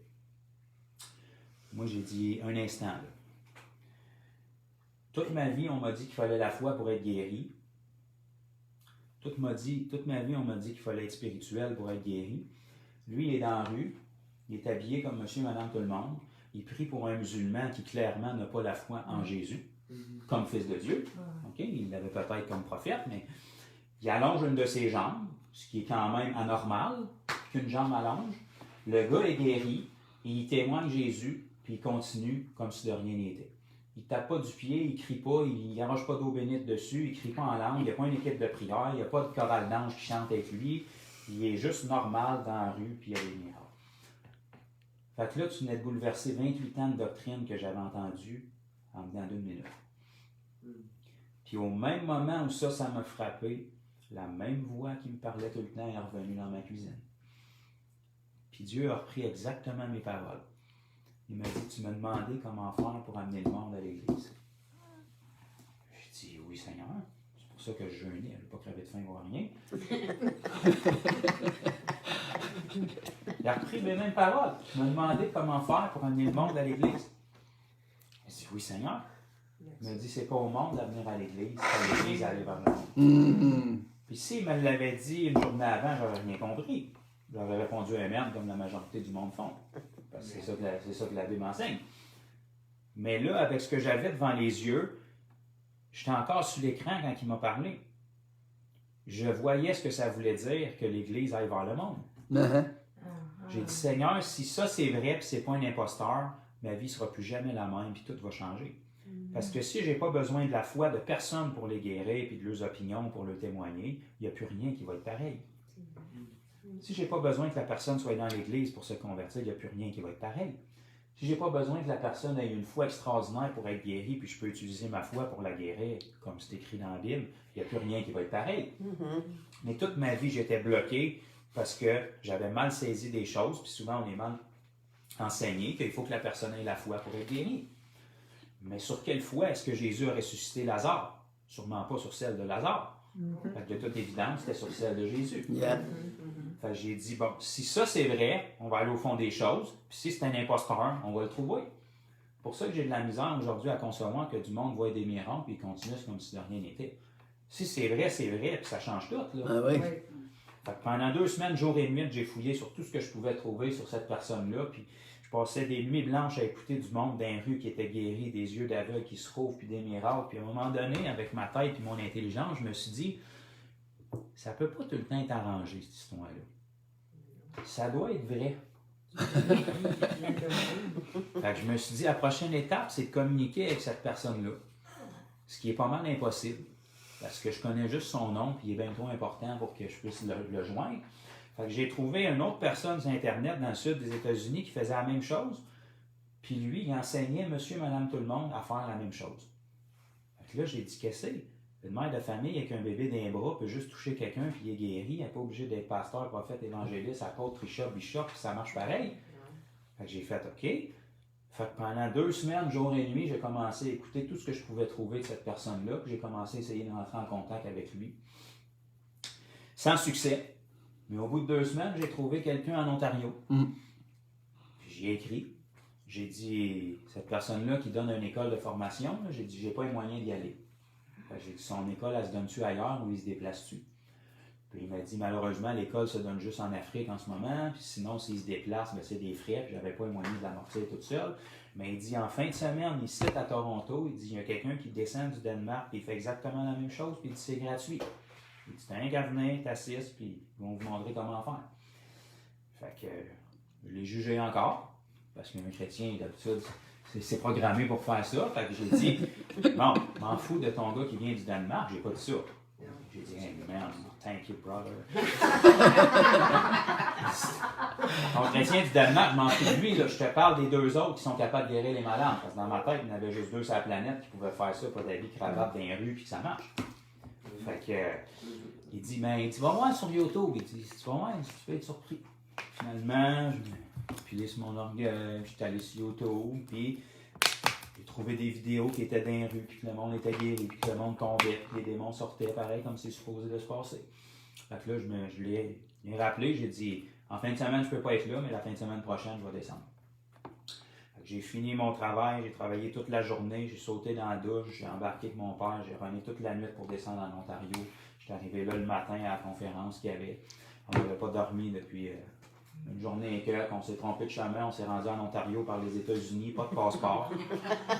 Expliquez-moi comment c'est arrivé. Le douanier ne comprenait pas, l'autre douanier ne comprenait pas, moi je ne comprenais pas, mon père ne comprenait pas, puis le Seigneur, ça a l'air qu'il nous a laissé rentrer, pas de passeport. Puis on est arrivé là le matin, puis on était, je sais pas, peut-être 30, 40, 50 personnes dans la salle, puis le gars il était là, bien normal, je pouvais y parler, je pouvais y toucher, il n'était pas un être humain comme nous autres, là. Puis il a dit bon, ben, il nous a salués, il nous a fait nous présenter. Puis après ça, il a dit, ben là, il dit, on va sortir dans les rues pour guérir les malades et témoigner Jésus dans les prochaines minutes. Fait qu'il dit, on va juste s'exercer ici avant de partir. Fait que s'il y en a qui sont malades, vous avancez. Puis tous ceux qui n'ont jamais prié pour les malades, qui ont été guéris, levez votre main. Fait que les malades sont avancés, parce qu'il y en avait des malades là aussi. Puis tous ceux qui n'avaient pas prié pour des malades guéris ont levé la main, ça veut dire à peu près tout le monde, parce que tout le monde était là pour ça. Donc, moi, j'ai levé ma main comme tout le monde. Un petit peu plus haut que tout le monde. À 48 heures, j'ai pas dormi, je me suis perdu par les États-Unis pour être ici. Fait qu'il s'est reviré direct vers moi, il dit, toi, t'aimes-tu Jésus? Fait que là, il m'a fait venir en avant. Fait que je demande devant tout le monde, mais ça fait 2 semaines que j'écoute ses vidéos, que j'avais appris par cœur qu'est-ce qu'il faisait. J'avais appris par cœur ses prières, puis lui, il dit tout le temps la même affaire. Fait qu'il mettait sa main sur quelqu'un, puis il disait 3-4 mots en anglais. Puis j'avais appris ça par cœur. Il dit là, ça fait 2 jours que j'ai pas dormi. Là. Amène le malade ici, puis c'est là qu'on fait ça. Fait qu'il fait avancer quelqu'un qui était là, bien simplement. Puis le gars, il dit j'ai mal au genou. C'est en anglais. Fait qu'il dit ben, mets ta main sur son genou. Mais inquiète-toi pas, fais comment faire. Ça fait 2 semaines que je te regarde. Je mets ma main sur son genou, puis je répète exactement ce que je l'ai vu faire. Fall in the name of Jesus, come and open, go right now. Je me relève. Fait que le gars, il dit parfait, il dit tu peux tester. Fait qu'il se penche, puis il se relève, puis il dit en anglais, il dit I don't believe it. Je crois pas. Fait que là, j'ai dit je suis tombé sur le seul incrédule dans la place ici. Je pensais que c'était tous des chrétiens, mais ça ne doit pas être un chrétien, lui c'est un incrédule. Fait. Mais là, il se repenche, il dit I don't believe it. The pain is gone. Il dit, je crois pas, j'ai plus mal. Là, je suis comme, hein? Moi, je m'en allais prier, là. Le gars, il dit, non, mais c'est correct. Il dit, c'est fait. Qu'est-ce que c'est fait? J'ai même pas sué, ça a même pris 2 secondes. J'ai même pas eu le temps de dire le nom de Jésus encore, quasiment. Fait que là, il fait partager son témoignage. Moi, je pensais que le gars s'était cogné le genou sur le bord du lit le matin même, tu sais, puis là, il avait mal au genou. Mais il dit j'ai 36 ans aujourd'hui, puis il dit à l'âge de 16 ans, je me suis égrené le genou, puis c'est comme un sac de chips dans mon genou. Puis il dit là, je travaille sur la construction, puis je suis en arrêt de travail pour me faire opérer prochainement, là, ou quelque chose comme ça.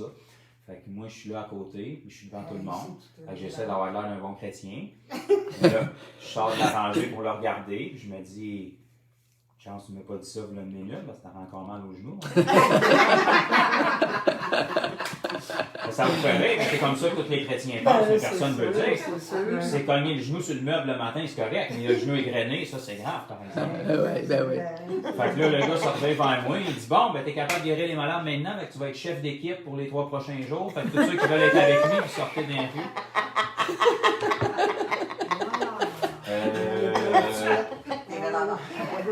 Ah oui, c'est comme ça s'est passé.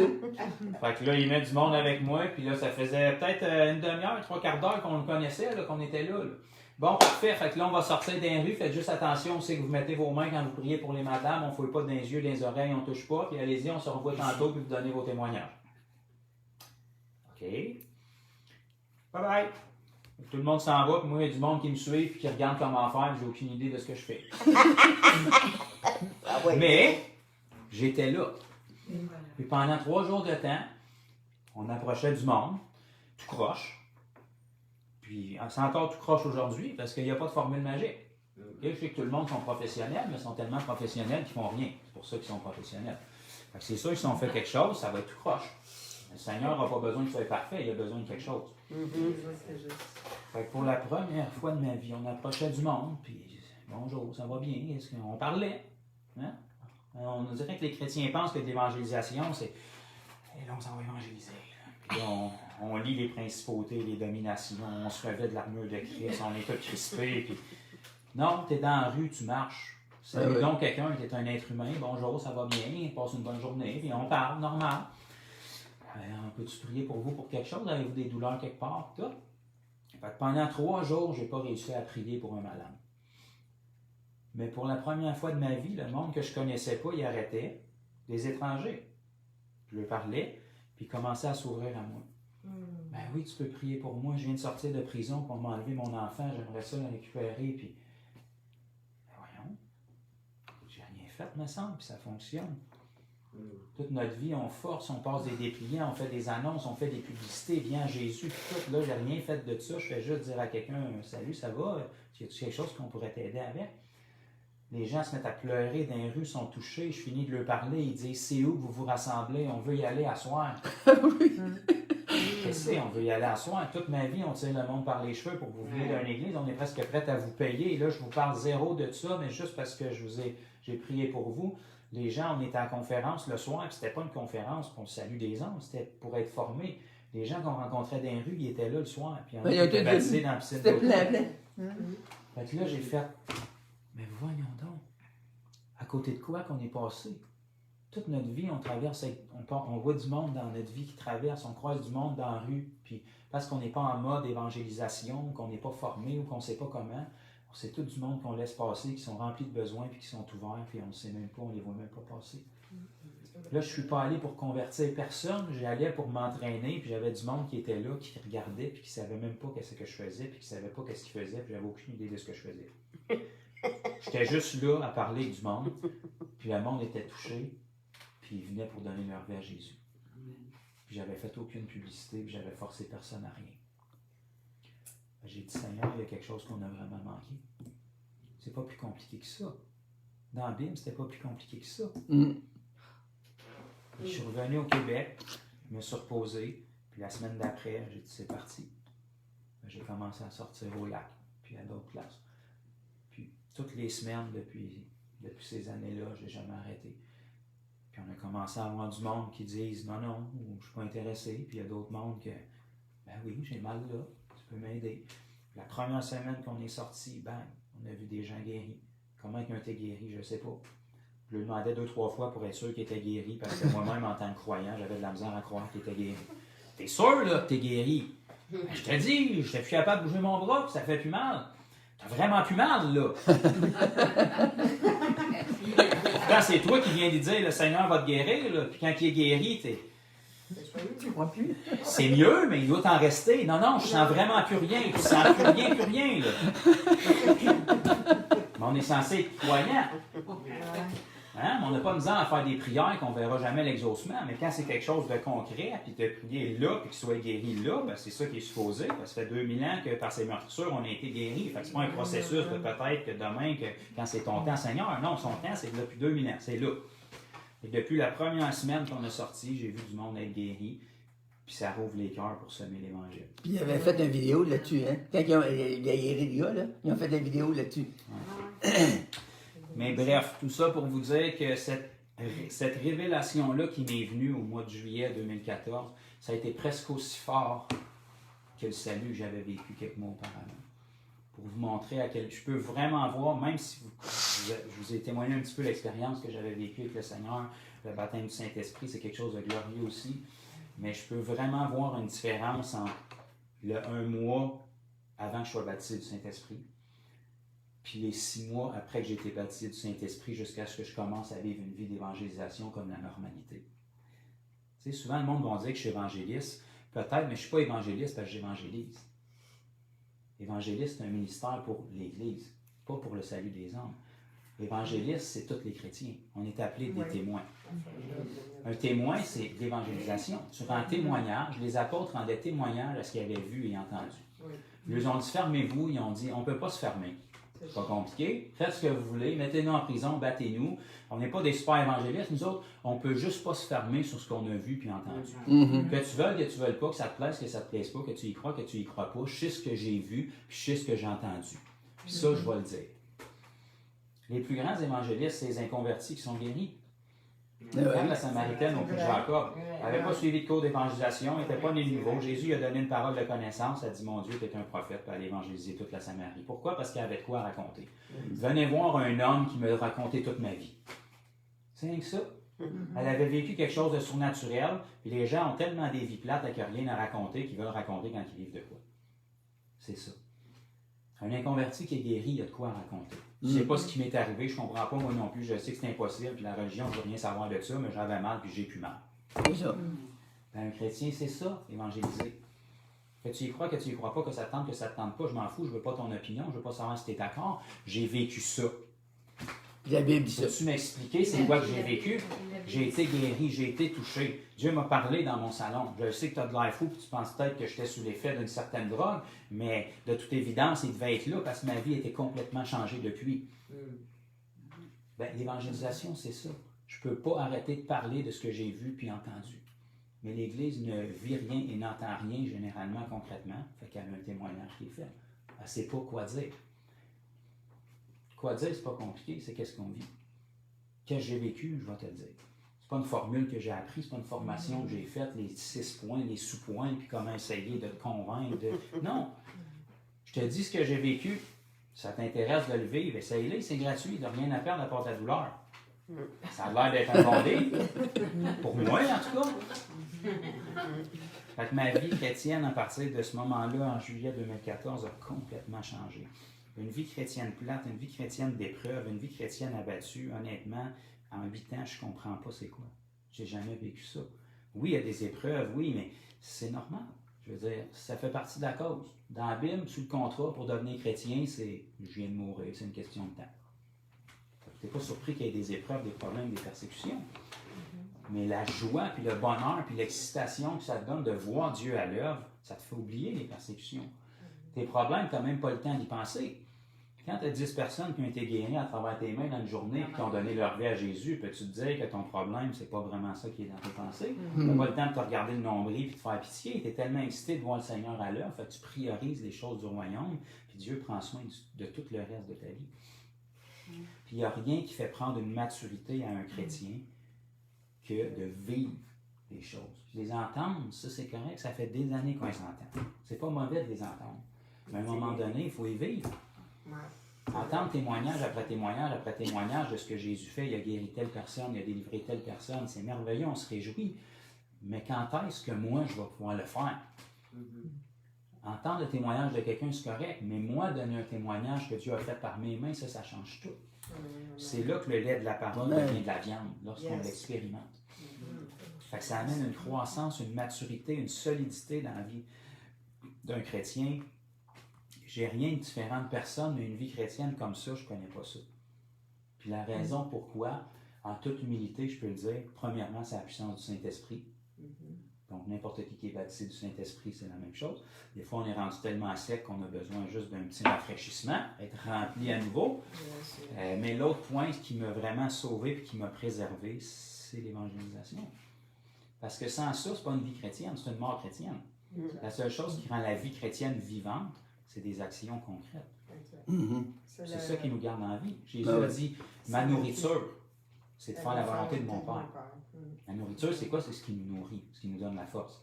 Donc, si la nourriture de Jésus, c'était de faire la volonté de son Père. On regarde la vie de Jésus. Bon, oui, c'est vrai que Jésus mangeait naturellement comme nous autres, là, mais la majeure partie de son temps, c'est quoi? De ce qu'on a dans les évangiles, c'est quoi? C'est des guérisons, des délivrances, des résurrections aussi, mais moins nombreuses que tout le reste. des multiplications de pain, marcher sur l'eau, des miracles comme ça, mais encore une fois, moins nombreux que les guérisons des délivrances. Mais la majeure partie de son temps, dès le moment où il se rouvre les yeux le matin jusqu'à ce qu'il se couche le soir, c'est ça, des guérisons. Les choses plus grandes que ce que Jésus a fait, ça rentre dans quel cadre, ça? Bien, il y a deux volets à ça, là. Puis je ne veux pas faire de doctrine non plus là-dessus, ça peut être le temps qui nous reste, là, mais premièrement, Jésus ici, bien qu'il avait comme 33 ans, grosso modo, quand il a quitté la planète physiquement, c'est 3 ans de ministère qu'il a eu. Donc, sa vie jusqu'à 30 ans, on a des survols, mais on n'a pas de détails là-dessus. Il a commencé son ministère à 30 ans. Okay? Lorsqu'il est passé par les eaux du baptême de Jean-Baptiste, c'était l'autorisation légale selon l'Ancien Testament pour devenir souverain sacrificateur. Donc, c'est ça qui s'est passé à ce moment-là. Puis là, il a commencé son ministère. Donc, il a opéré pendant 3 ans. Ici, si je vous demandais, vous êtes chrétien depuis quand? Probablement que la majorité d'entre vous, ça fait plus que 3 ans. Non. Sauf français. Peut-être... mais pour la majorité de nous autres, on a déjà eu un laps de temps plus grand. Puis tu sais, nos journées, ils ont 24 heures comme Jésus. Jésus il était sur la même planète que nous autres, il était régi comme nous autres. Des journées de 24 heures. Fait que 24 heures fois 3 ans. C'est ça qu'il y a eu. Fait que nous autres, on a encore plus de temps que lui, donc c'est sûr qu'on peut accomplir plus d'œuvres que lui a accompli. Fait que ça, c'est un volet des choses plus grandes que ce que Jésus a accompli. Plénitude en nombre. Oui. L'autre volet, c'est Jésus était seul. Okay? Jésus était seul ici à accomplir les choses pour le royaume de Dieu, jusqu'à ce qu'il dise à ses disciples, à un moment donné, là, il va falloir dégeler, vous ne pouvez pas rester à me regarder parler, il va falloir que vous y alliez vous autres aussi. Okay? Là, c'est correct, vous m'avez entendu parler, vous m'avez vu le faire, et là, vous êtes en stage aujourd'hui, on décolle, puis ça va tôt. Donc, vous allez aller guérir les malades, chasser les démons, ils sont revenus tout excités, c'est ça qu'un chrétien fait généralement. Quand les démons sortent, quand les commandes de sortir, ça te donne de la joie. T'arrêtes de dire, je suis un beau petit chrétien, je suis épicier. Non, les démons, ils tremblent parce que je parle dans le nom de Jésus. Fait que je suis pas si pire que ça, finalement. C'est pas moi, c'est le Seigneur, mais je transporte le Seigneur pareil. Fait que quand ils sont venus tout excités, Jésus a dit, bon, vous avez compris un principe, vous avez vu qu'il y a de l'ouvrage en masse à faire, fait que de toute évidence, vous n'êtes pas suffisant. 12 plus 1, ça fait 13, fait qu'on va en envoyer 70 autres. Fait que là, il a envoyé les 70 faire, fait que ça fait 83 personnes qui faisaient des miracles. Plus une autre personne inconnue qu'on apprend dans Luc 9 qui n'était pas avec eux autres qui en faisaient aussi. Mais ça fait quand même 83 personnes. C'est la planète. Aujourd'hui, on est combien de disciples de Jésus sur la planète? Je ne veux pas émettre de chiffres, mais disons, pour être conservateur, des millions. Okay? Fait que des millions de personnes qui ont plus que 3 ans de vie chrétienne versus Jésus qui était seul, qui a vécu juste 3 ans à 24 heures par jour. Bien, c'est sûr que normalement, on devrait faire des œuvres beaucoup plus grandes que ce qu'il a fait. Pourquoi? En nombre, à cause du temps qu'on a et à cause de la quantité qu'on est. Parce que Jésus, quand il a fait un face-à-face avec Paul sur la route de Damas, il a dit, il te serait dur de régimber contre les aiguillons. Il dit, pourquoi me persécutes-tu? Paul a dit à Jésus, je vous le mets en québécois, mais je ne sais même pas t'es qui. Je te persécute pas, je ne sais même pas t'es qui. Paul n'avait jamais rencontré Jésus, là. Il a commencé à martyriser l'Église après la résurrection de Jésus, puis il était parti au ciel. Il n'a jamais rencontré Jésus physiquement. Pourtant, Jésus a dit, tu me persécutes. Qu'est-ce que Paul faisait? Il persécutait l'Église. Persécuter l'Église, c'est toucher à Jésus. Donc, l'Église de Jésus, c'est Jésus.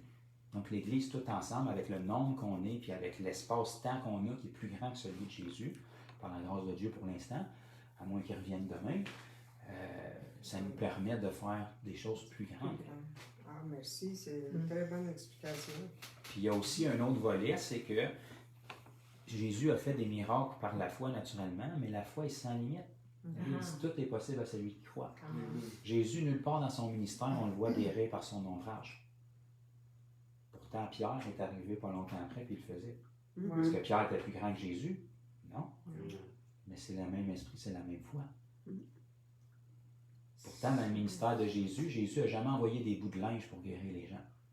La femme avec une perte de sang a touché son linge, mais elle était sous Jésus. Pourtant, Paul faisait une petite prédication, s'essuyait à la mort puis la sueur, puis il envoyait ça. Je trouvais ça drôle, là, mais ça nous dit des bouts de tissu et des linges. Hein, ça ne dit pas que c'est obligé d'être un tissu en laine, ça ne dit pas obligé d'être quelque chose de bien fancy, qu'on idolâtre le bout de tissu. Là. Non, des bouts de tissu, des linges qui avaient touché le corps de Paul. Comme ça, là. Ça ne dit pas qu'il avait prié dessus, là. Il n'y a pas, ça c'est un linge pour un mal de tête. Ça, On c'est un pourrait linge pour couper un ça. On pourrait couper ça ici. Ben, voyez-vous, Ça nous dit le Seigneur faisait des signes, des miracles extraordinaires par les mains de Paul, en sorte qu'on appuyait sur les malades et sur les démoniaques des bouts de tissu de linge qui avaient touché le corps de Paul. Il n'avait pas prié dessus, là, même pas spirituel de même, il avait touché son corps. Tiens, j'ai un bout de linge dans ma poche, je ne peux pas me rendre, je n'ai pas de cellulaire, je ne peux pas le texter, va avec ça, mais ça dessus, il va guérir. Puis les malades étaient guéris, puis les démoniaques étaient libérés. C'est ça. Pourtant, Jésus n'avait pas fait ça. Ça fait que c'est une chose plus grande que ce que Jésus a fait. Puis Paul n'était pas plus grand que Jésus. Pourquoi? Parce qu'avec la foi, c'est sans limite. Moi, je suis loin d'être Paul, puis je suis encore loin d'être Jésus. Mais j'ai déjà guéri des gens avec mon ombrage. Pourquoi? C'est dans la Bible. C'est écrit, je le crois, je le fais, puis ça marche. C'est l'action. J'ai déjà guéri des gens avec des bouts de cartes ou des bouts de tissu qui avaient touché mon corps. Puis je ne suis pas plus grand que Paul. Loin de là. Pourtant, tu le crois, c'est dans la Bible. Puis je pourrais aller encore plus loin. C'est le verset qui dit la foi avec action de grâce qui est manquant pour le peuple de Dieu. Puis, quand on est nouveau, on commence à vivre selon les coutumes, les méthodes, les manières, là où on a notre greffe. On rentre là-dedans, mais les modèles comme tu représentes aujourd'hui, puis ceux qui posent les actions, c'est ça qu'il faut suivre, puis agir. C'est ça. C'est ça. C'est nous autres de le C'est dire. que les chrétiens, Ils obéissent. tristement, sont dans une mentalité que, naturellement, c'est la peur qui nous retient. Oui. Okay? Si je te dis, va donc demander au gars là, quelle heure qu'il est, ben, tu sais, à moins d'être extrêmement timide, là, tu vas piler sur ta timidité, tu dis, excuse-moi, je ne vais pas te déranger longtemps, il est quelle heure? Bon. C'est pas compliqué, là. Je te dis, veux-tu aller juste dire à la personne là-bas que Jésus l'aime, puis prier pour elle, c'est malade? Là, c'est comme si on vient de tomber dans une autre dimension. Là. C'est de l'exemple, ça. C'est moi, là. Là, avant d'y aller, on commence à prier. Seigneur, je te prie, loin mes lèvres, donne-moi les mots. Pas moi, Seigneur. Prends toute la place. Je veux diminuer, je veux que tu prennes toute la place. Là, au bout de 5 minutes que tu t'es mis dedans, là, le gars, il est parti, ça fait longtemps. Personne n'a guéri. Là, c'est quoi, là, dans le fond? Pareil, hein. Si tu y étais allé tout de suite, le Seigneur n'était pas avec toi, tu l'as pris de court, il était pas prêt pour évangéliser encore, son esprit n'était pas arrivé encore, tu as besoin de l'avertir. Là, je vais y aller, Seigneur. Je veux juste que tu ne m'oublies pas sur le radar, là. Donne-moi les bonnes paroles pour écrire des bêtises quand il te coupe en char, tu n'as pas besoin d'inspiration. Là, tu ne consultes pas le Seigneur. Tu n'appelles pas le pasteur pour dire qu'est-ce que je fais. Non, tu t'exprimes librement. Puis après ça, tu trouves des versets de repentance. Mais à l'église, tous les dimanches, quand vient le temps de prier, utilise-moi Seigneur, puis qu'on crie tout, le Seigneur est là, puis il dit merveilleux. Quand? C'est ça. Utilise-moi, Seigneur! Que les hommes soient sauvés! Amen. Quand est-ce qu'on fait ça? Après l'église, là, tu vas être en feu, ça te tend dessus. Ah, ben non, on a un dîner à midi, on s'en va manger avec les frères et sœurs, la fraternité. Et ben, après votre dîner, ben, là, après le dîner, on est alourdi un peu par les aliments, là, peut-être, ben, on va se planifier, on va y aller ensemble, tu sais, dans la Bible, il y allait 2 par 2, je vais pas y aller tout seul, je vais en parler à quelqu'un d'autre. OK, quand? Là, tu pognes le téléphone, ça te tente-tu d'évangéliser? Là, il y a tout le temps une excuse. Ah non, je peux pas, j'ai tel programme, tel ci, tel ça. Fait. Là, tu croises quelqu'un qui bouette à l'épicerie. Ah, Seigneur, il y a du monde à la caisse. Pas le temps, viens pour lui à distance. Guéris les Seigneurs, guéris les Seigneurs. Là, tu es à la caisse, tu es dans le line-up, tu en as pour 5 minutes là. En avant de toi, il y a une autre personne avec une canne. Ah, mais là, Seigneur, tu sais. Le contexte, c'est pas favorable, là. Je veux dire, il y a du monde là, puis tout, avec les masques, tu vas leur faire peur, puis. OK, parfait. Fait que là, tu payes tes affaires, tu sors dehors. En sortant de l'épicerie dehors, dans le parking, pas de masque, rien. On a tout notre temps, il y en a un avec une canne là. Faut que j'aille préparer le dîner, Seigneur. Là, c'est un peu. Touche-les, guéris-les. Envoie quelqu'un pour prier pour lui. Le Seigneur est encore là. Ça va être quand? Ça va être quand, là? Utilise-moi, Seigneur. Sers-toi de moi, Seigneur. Sauve les âmes, Seigneur. On ne veut pas que les gens se perdent, Seigneur. OK? Je suis d'accord avec toi. Quand est-ce qu'on fait ça? C'est jamais le bon moment. Ça ne sera jamais le bon moment. Parce que faire quelque chose, c'est inconfortable. Rendre service à quelqu'un, spirituel ou naturel, c'est inconfortable. Quand est-ce que ton chum a besoin d'aide pour déménager? Quand ça ne t'adonne pas. C'est officiel. C'est officiel d'officiel. Quand est-ce qu'ils ont besoin de toi à l'église pour déneiger quand ça ne t'adonne pas? Rendre service, c'est inconfortable. Ça demande un effort. C'est comme ça. Quand on dit au Seigneur, sauve des hommes, oui. C'est par toi qu'il va le faire. C'est ça. Dieu ne peut pas venir le faire, là. Quand même que tu prierais pour le salut des hommes toute ta vie, ça fait longtemps qu'il t'a exaucé. Il dit parfait, ils sont tous là, la moisson est prête, ils sont tous prêts à être sauvés, ça prend quelqu'un pour aller chercher. Envoie des ouvriers, Seigneur. Mais pas moi. Fait que tu veux que je l'envoie à ta place, c'est ça? Ouais. Moi, je suis plus intercesseur. Tu as mis ça en moi, Seigneur. Tu sais dans la Bible que tu vois ça, le ministère d'intercesseur. Dieu dit prier sans cesse, ça c'est tout le monde. Jésus, le grand intercesseur. C'est ça. La Bible dit prier sans cesse, c'est pas un ministère, là. Prier tout le temps. Tu n'as pas le ministère d'intercesseur pendant que les autres font quelque chose, là. Mais non, tu sois constamment en prière, mais ça ne t'enlève pas ton ministère de réconcilier l'homme avec Dieu, là. Ouais. Envoie des évangélistes, des ministères. Hein? Tu sais que tu vois dans la Bible les ministères pour le salut des hommes. La Bible dit dans Éphésiens 4, c'est pour perfectionner les saints. Les saints, pas les inconvertis, les saints. C'est vrai. C'est ça. Une église pour sauver les âmes. Tu sais que tu vois dans la Bible que l'église sert à sauver les âmes. L'église, c'est la bergerie pour ceux qui sont sauvés. Yeah. Si ton église sert à sauver les âmes, bien aussi que les chrétiens vont apprendre à grandir. C'est pas avec le message de l'Évangile constamment, le petit lait d'un nouveau-né qui vont grandir. Ou l'Église sauve des âmes, ou l'Église fait des gens matures. Ça ne peut pas être les deux, là. Parce que le message de l'Évangile pour un inconverti, c'est bon pour un inconverti. Mais c'est pas bon pour un chrétien qui fait 10 ans, 15 ans, 20 ans qui est au Seigneur. C'est pas ça qu'il a besoin. La Bible nous dit que Jésus a établi des ministères dans son Église, apôtres, prophètes, évangélistes, enseignants et pasteurs, pour perfectionner les saints. C'est qui les saints? Les sauvés. Pour l'œuvre du ministère. Ça veut dire que tous les saints ont un ministère, qui est celui de réconcilier l'homme avec Dieu. Les 5 ministères servent à perfectionner les saints dans ce ministère-là. Pas évangéliser la planète, à sauver les âmes. Ça, c'est leur mandat en tant que disciple du Seigneur. Moi, si les gens me reconnaissent comme évangéliste, je n'évangélise pas parce que je suis évangéliste. Mon ministère d'évangéliste, c'est pour perfectionner comme vous, n'importe qui, à grandir dans cet aspect-là d'évangélisation. Quand je saute des âmes, ça n'a pas rapport avec l'évangéliste, ça a rapport avec l'ambassadeur de Christ, la vie chrétienne normale. Quand j'embarque sur une tribune ou une plateforme ou n'importe quoi pour enseigner, là, j'opère comme évangéliste pour perfectionner. Vous n'êtes pas des inconvertis, là, les saints. Quand on sort d'ici, pas l'évangéliste Joe qui s'en va au maxi guérir les malades. Là. C'est le disciple qui vit sa vie chrétienne et qui saute ses opportunités qu'il a.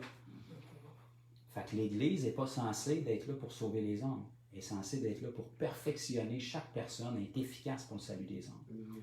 Mais si les gens ne sont pas perfectionnés, ils ne savent pas comment le faire, puis ils veulent que les gens soient sauvés, fait que tout ce qu'il leur reste à faire, c'est d'essayer de les amener à l'Église dans l'espoir qu'ils soient sauvés. Fait que l'Église ne peut pas se concentrer sur son but premier. Elle est obligée de se concentrer sur les hommes. Fait que là, on se retrouve à être affaibli des deux côtés. Les disciples qui sont sauvés ne sont jamais formés. Puis l'Église ne peut pas se concentrer pour les former parce qu'elle se concentre sur le salut des hommes. Fait qu'on a des hommes qui sont sauvés à travers l'Église, puis on a des disciples qui ne sont jamais formés après 10 ans, 20 ans. C'est vrai. La Bible nous dit Dieu ajoutait chaque jour à l'Église. Ben oui, ceux qui étaient sauvés. Ceux qui étaient sauvés. Pas pour qu'ils soient sauvés. Ouais. Ceux qui étaient sauvés. Fait que forcément, ils étaient sauvés quelque part d'autre qu'à l'Église. Ouais. Ou, ben, on peut regarder dans la Bible. Partout. Dans leur maison, sur le bord d'une rivière, au travail. Partout où est-ce que les apôtres les rencontraient. Partout où les disciples les rencontraient. Partout où est-ce qu'ils vivaient des miracles, ils entendaient le message, ils sautaient dans l'eau, ils étaient baptisés. Puis après, ils disaient, qu'est-ce qu'on fait une fois qu'on est disciple? Ben, vous allez venir vous connecter avec une famille. C'est ça que l'Église sert. Fait que, tu sais, on attend quelque chose de plus, une touche, une révélation de plus. J'ai vu Francine, j'arrive dans pas long. C'est que la crainte va toujours être là. Ouais. C'est normal. Vous ne serez jamais assez formé pour ne plus avoir peur. C'est normal. C'est comme dans le naturel, il y a tout le temps une petite crainte qui est là. Un orateur dans le naturel qui ne parle pas de Jésus, là, avant de monter sur le stage, il y a tout le temps une petite crainte qui est là. Parce que c'est de l'inconnu. Tu ne sais pas ce qui va se passer, tu ne sais pas si ça va bien sortir, tu ne sais pas comment les gens vont réagir. Il y a une petite crainte qui est là quand même, c'est naturel, c'est un inconfort. C'est Tous les gars à TV, là, ils parlent tous de ça, puis ils ont toute cette crainte-là. Il y en a qui ont assez, ils vomissent. Ouais. Fait que aussi, c'est la même affaire dans la vie chrétienne, mais nous autres, on a Jésus pour la surmonter. Ouais. Dieu ne t'enlève pas ta crainte dans ta chair. C'est pas mal d'avoir des craintes. C'est mal quand tes craintes te dirigent. Et Si voilà. tes craintes restreignent tes actions, Mhm. ça c'est un problème. Les apôtres même que Jésus a choisis et formés pendant 3 ans. Il n'y avait pas de gars plus formés sur la planète à part Jésus que les 12. Les 11 plus Judas a été remplacé par Matthias après. Première fois qu'ils rouvrent la bouche, qu'ils se mettent à parler en langue, qu'ils reçoivent le Saint-Esprit, 3000 conversions. Ça part bien. Oui. La prochaine page de votre Bible. Il venait d'être rempli du Saint-Esprit, il venait de voir 3000 conversions. Ça va bien. Tout le monde est en feu, tout le monde est content, tout le monde est zélé. La prochaine page de votre Bible, il faut qu'il continue à évangéliser. Parce que c'est pour ça, Jésus nous a dit, allez, faites de toutes les nations des disciples. Là, vous en avez un 3000, on est loin d'avoir atteint le compte. Là. La prochaine page de la Bible, ces mêmes disciples-là qui avaient vu 3000 conversions, qui avaient reçu le Saint-Esprit et qui avaient passé 3 ans avec Jésus. C'était des hommes et des femmes comme vous puis moi. C'était la mère de Jésus, c'était ses frères, puis il y en avait 120 à peu près au total. Ça nous dit la prière qu'ils ont faite. Père, étends ta main, afin qu'il se fasse des signes, des prodiges et des miracles au nom de ton saint serviteur Jésus, afin qu'on ait l'audace d'annoncer ta parole. Si tu pries pour de l'audace, qu'est-ce que ça veut dire? Ta chienne. Ouais. Il venait de voir 3000 conversions, il venait de recevoir le Saint-Esprit, puis il avait été formé par Jésus lui-même. C'était des humains comme nous autres. Ils se sont couchés, puis le lendemain, quand ils se sont levés, ils se sont dit on s'en va quand même parler d'un Dieu qui est invisible à du monde qui peut nous lancer des roches. Là. Les Juifs, ils commencent à apprendre ça jeune, lancer des roches. Là. Ils ne niaisent pas avec l'histoire. Là. Il va falloir que tu interviennes, Seigneur, parce que j'ai une limite au nombre de roches que je peux recevoir. Là. Seigneur, étends ta main pour qu'il se fasse des signes, des prodiges et des miracles, parce que quand un paralytique se lève et que l'aveugle voit, tu te trouves un petit peu de courage tout d'un coup. Tu es capable de dire pourquoi que la personne est guérie. Tu ne cherches pas tes mots dans ce temps-là. Mais c'est la même chose. L'Église a perdu sa puissance, donc elle a perdu son audace. Puis elle pense que parce qu'elle a peur, elle n'est pas assez formée. C'est normal d'avoir peur. Ça fait 8 ans que j'évangélise, j'ai prié pour des milliers de personnes, puis la peur dans ma chair est encore là. Puis ça ne te tente pas toujours non plus. Si ça ne te tente pas toujours, ça ne te tente jamais. C'est ça. C'est compliqué. Il faut passer par là. Pareil comme Avant Jésus. qu'on veut On va pas. avancer avec ça. Pareil comme Jésus. Jésus, ça ne tentait pas toujours. Là. Non. Je sais que c'est scandaleux parce qu'on le voit comme Dieu. C'est vrai qu'il était Dieu, mais il n'est pas venu comme fils de Dieu. Il est venu comme fils de l'homme. Il mangeait, il dormait, il allait aux toilettes comme vous puis moi.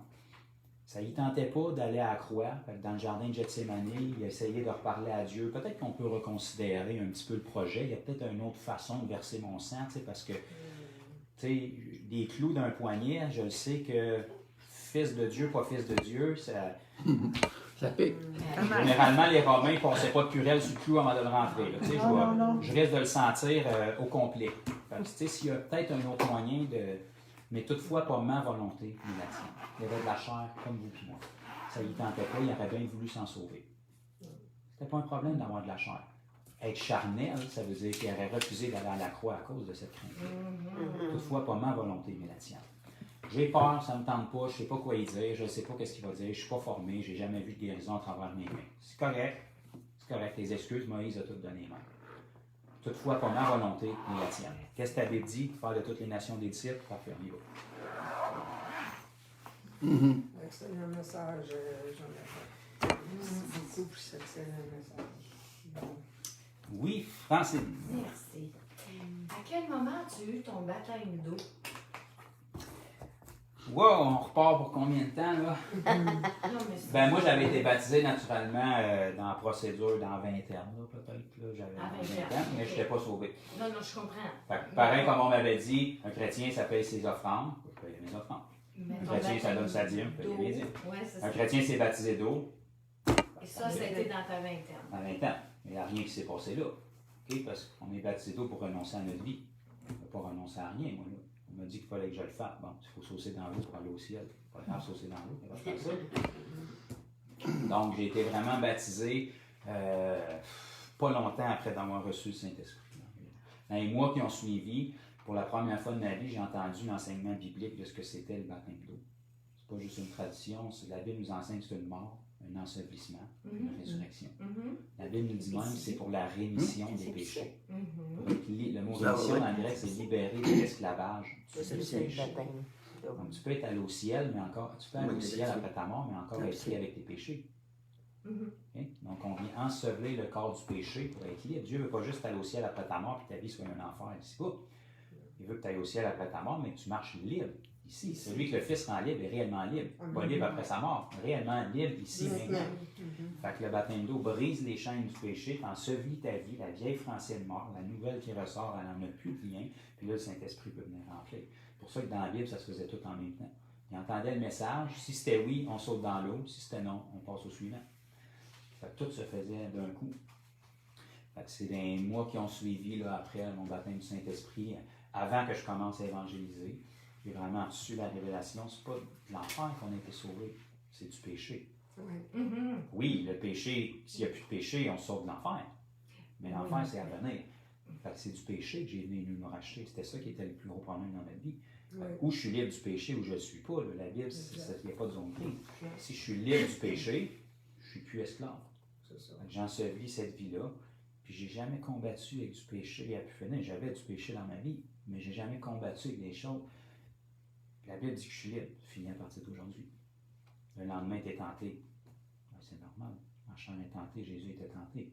Mais là, ta tentation, regarde, je suis libre.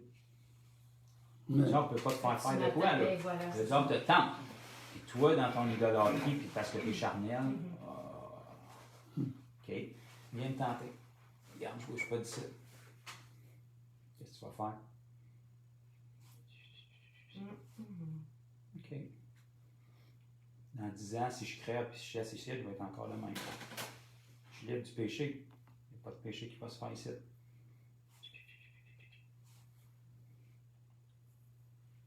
Fais-tu tout ce que tu es capable de faire? À un moment donné, il va passer au suivant. La tentation, ça ne lui rapporte rien. Les autres, les outils, c'est le péché. Te tenter, ça ne lui donne pas d'emprise sur toi. C'est le péché qui les en donne. Ils ne peuvent pas accéder au péché sans tentation. Parce que le péché, c'est une action. Il n'y a pas d'action qui est commise sans pensée. Il faut qu'ils tentent tes pensées jusqu'à temps de pouvoir rentrer. Là, ils produisent un péché. Et tant qu'il n'y a pas de péché, il est tenté. Jésus a été transporté par le diable d'un endroit à un autre, dans le désert. Aujourd'hui, on dirait que c'est un grave cas d'exorcisme qui a besoin de délivrance. Jésus n'avait pas besoin de délivrance. Une tentation. Il n'a jamais chuté. Il n'a jamais laissé les tentations sur lui produire du péché en lui. Toute une nuance. La conviction. Toute une nuance, merci. Bon, on va. Bonjour à tous nos amis. J'espère que vous avez été bénis. On va dépasser un petit peu le temps. On va Très bon, merci.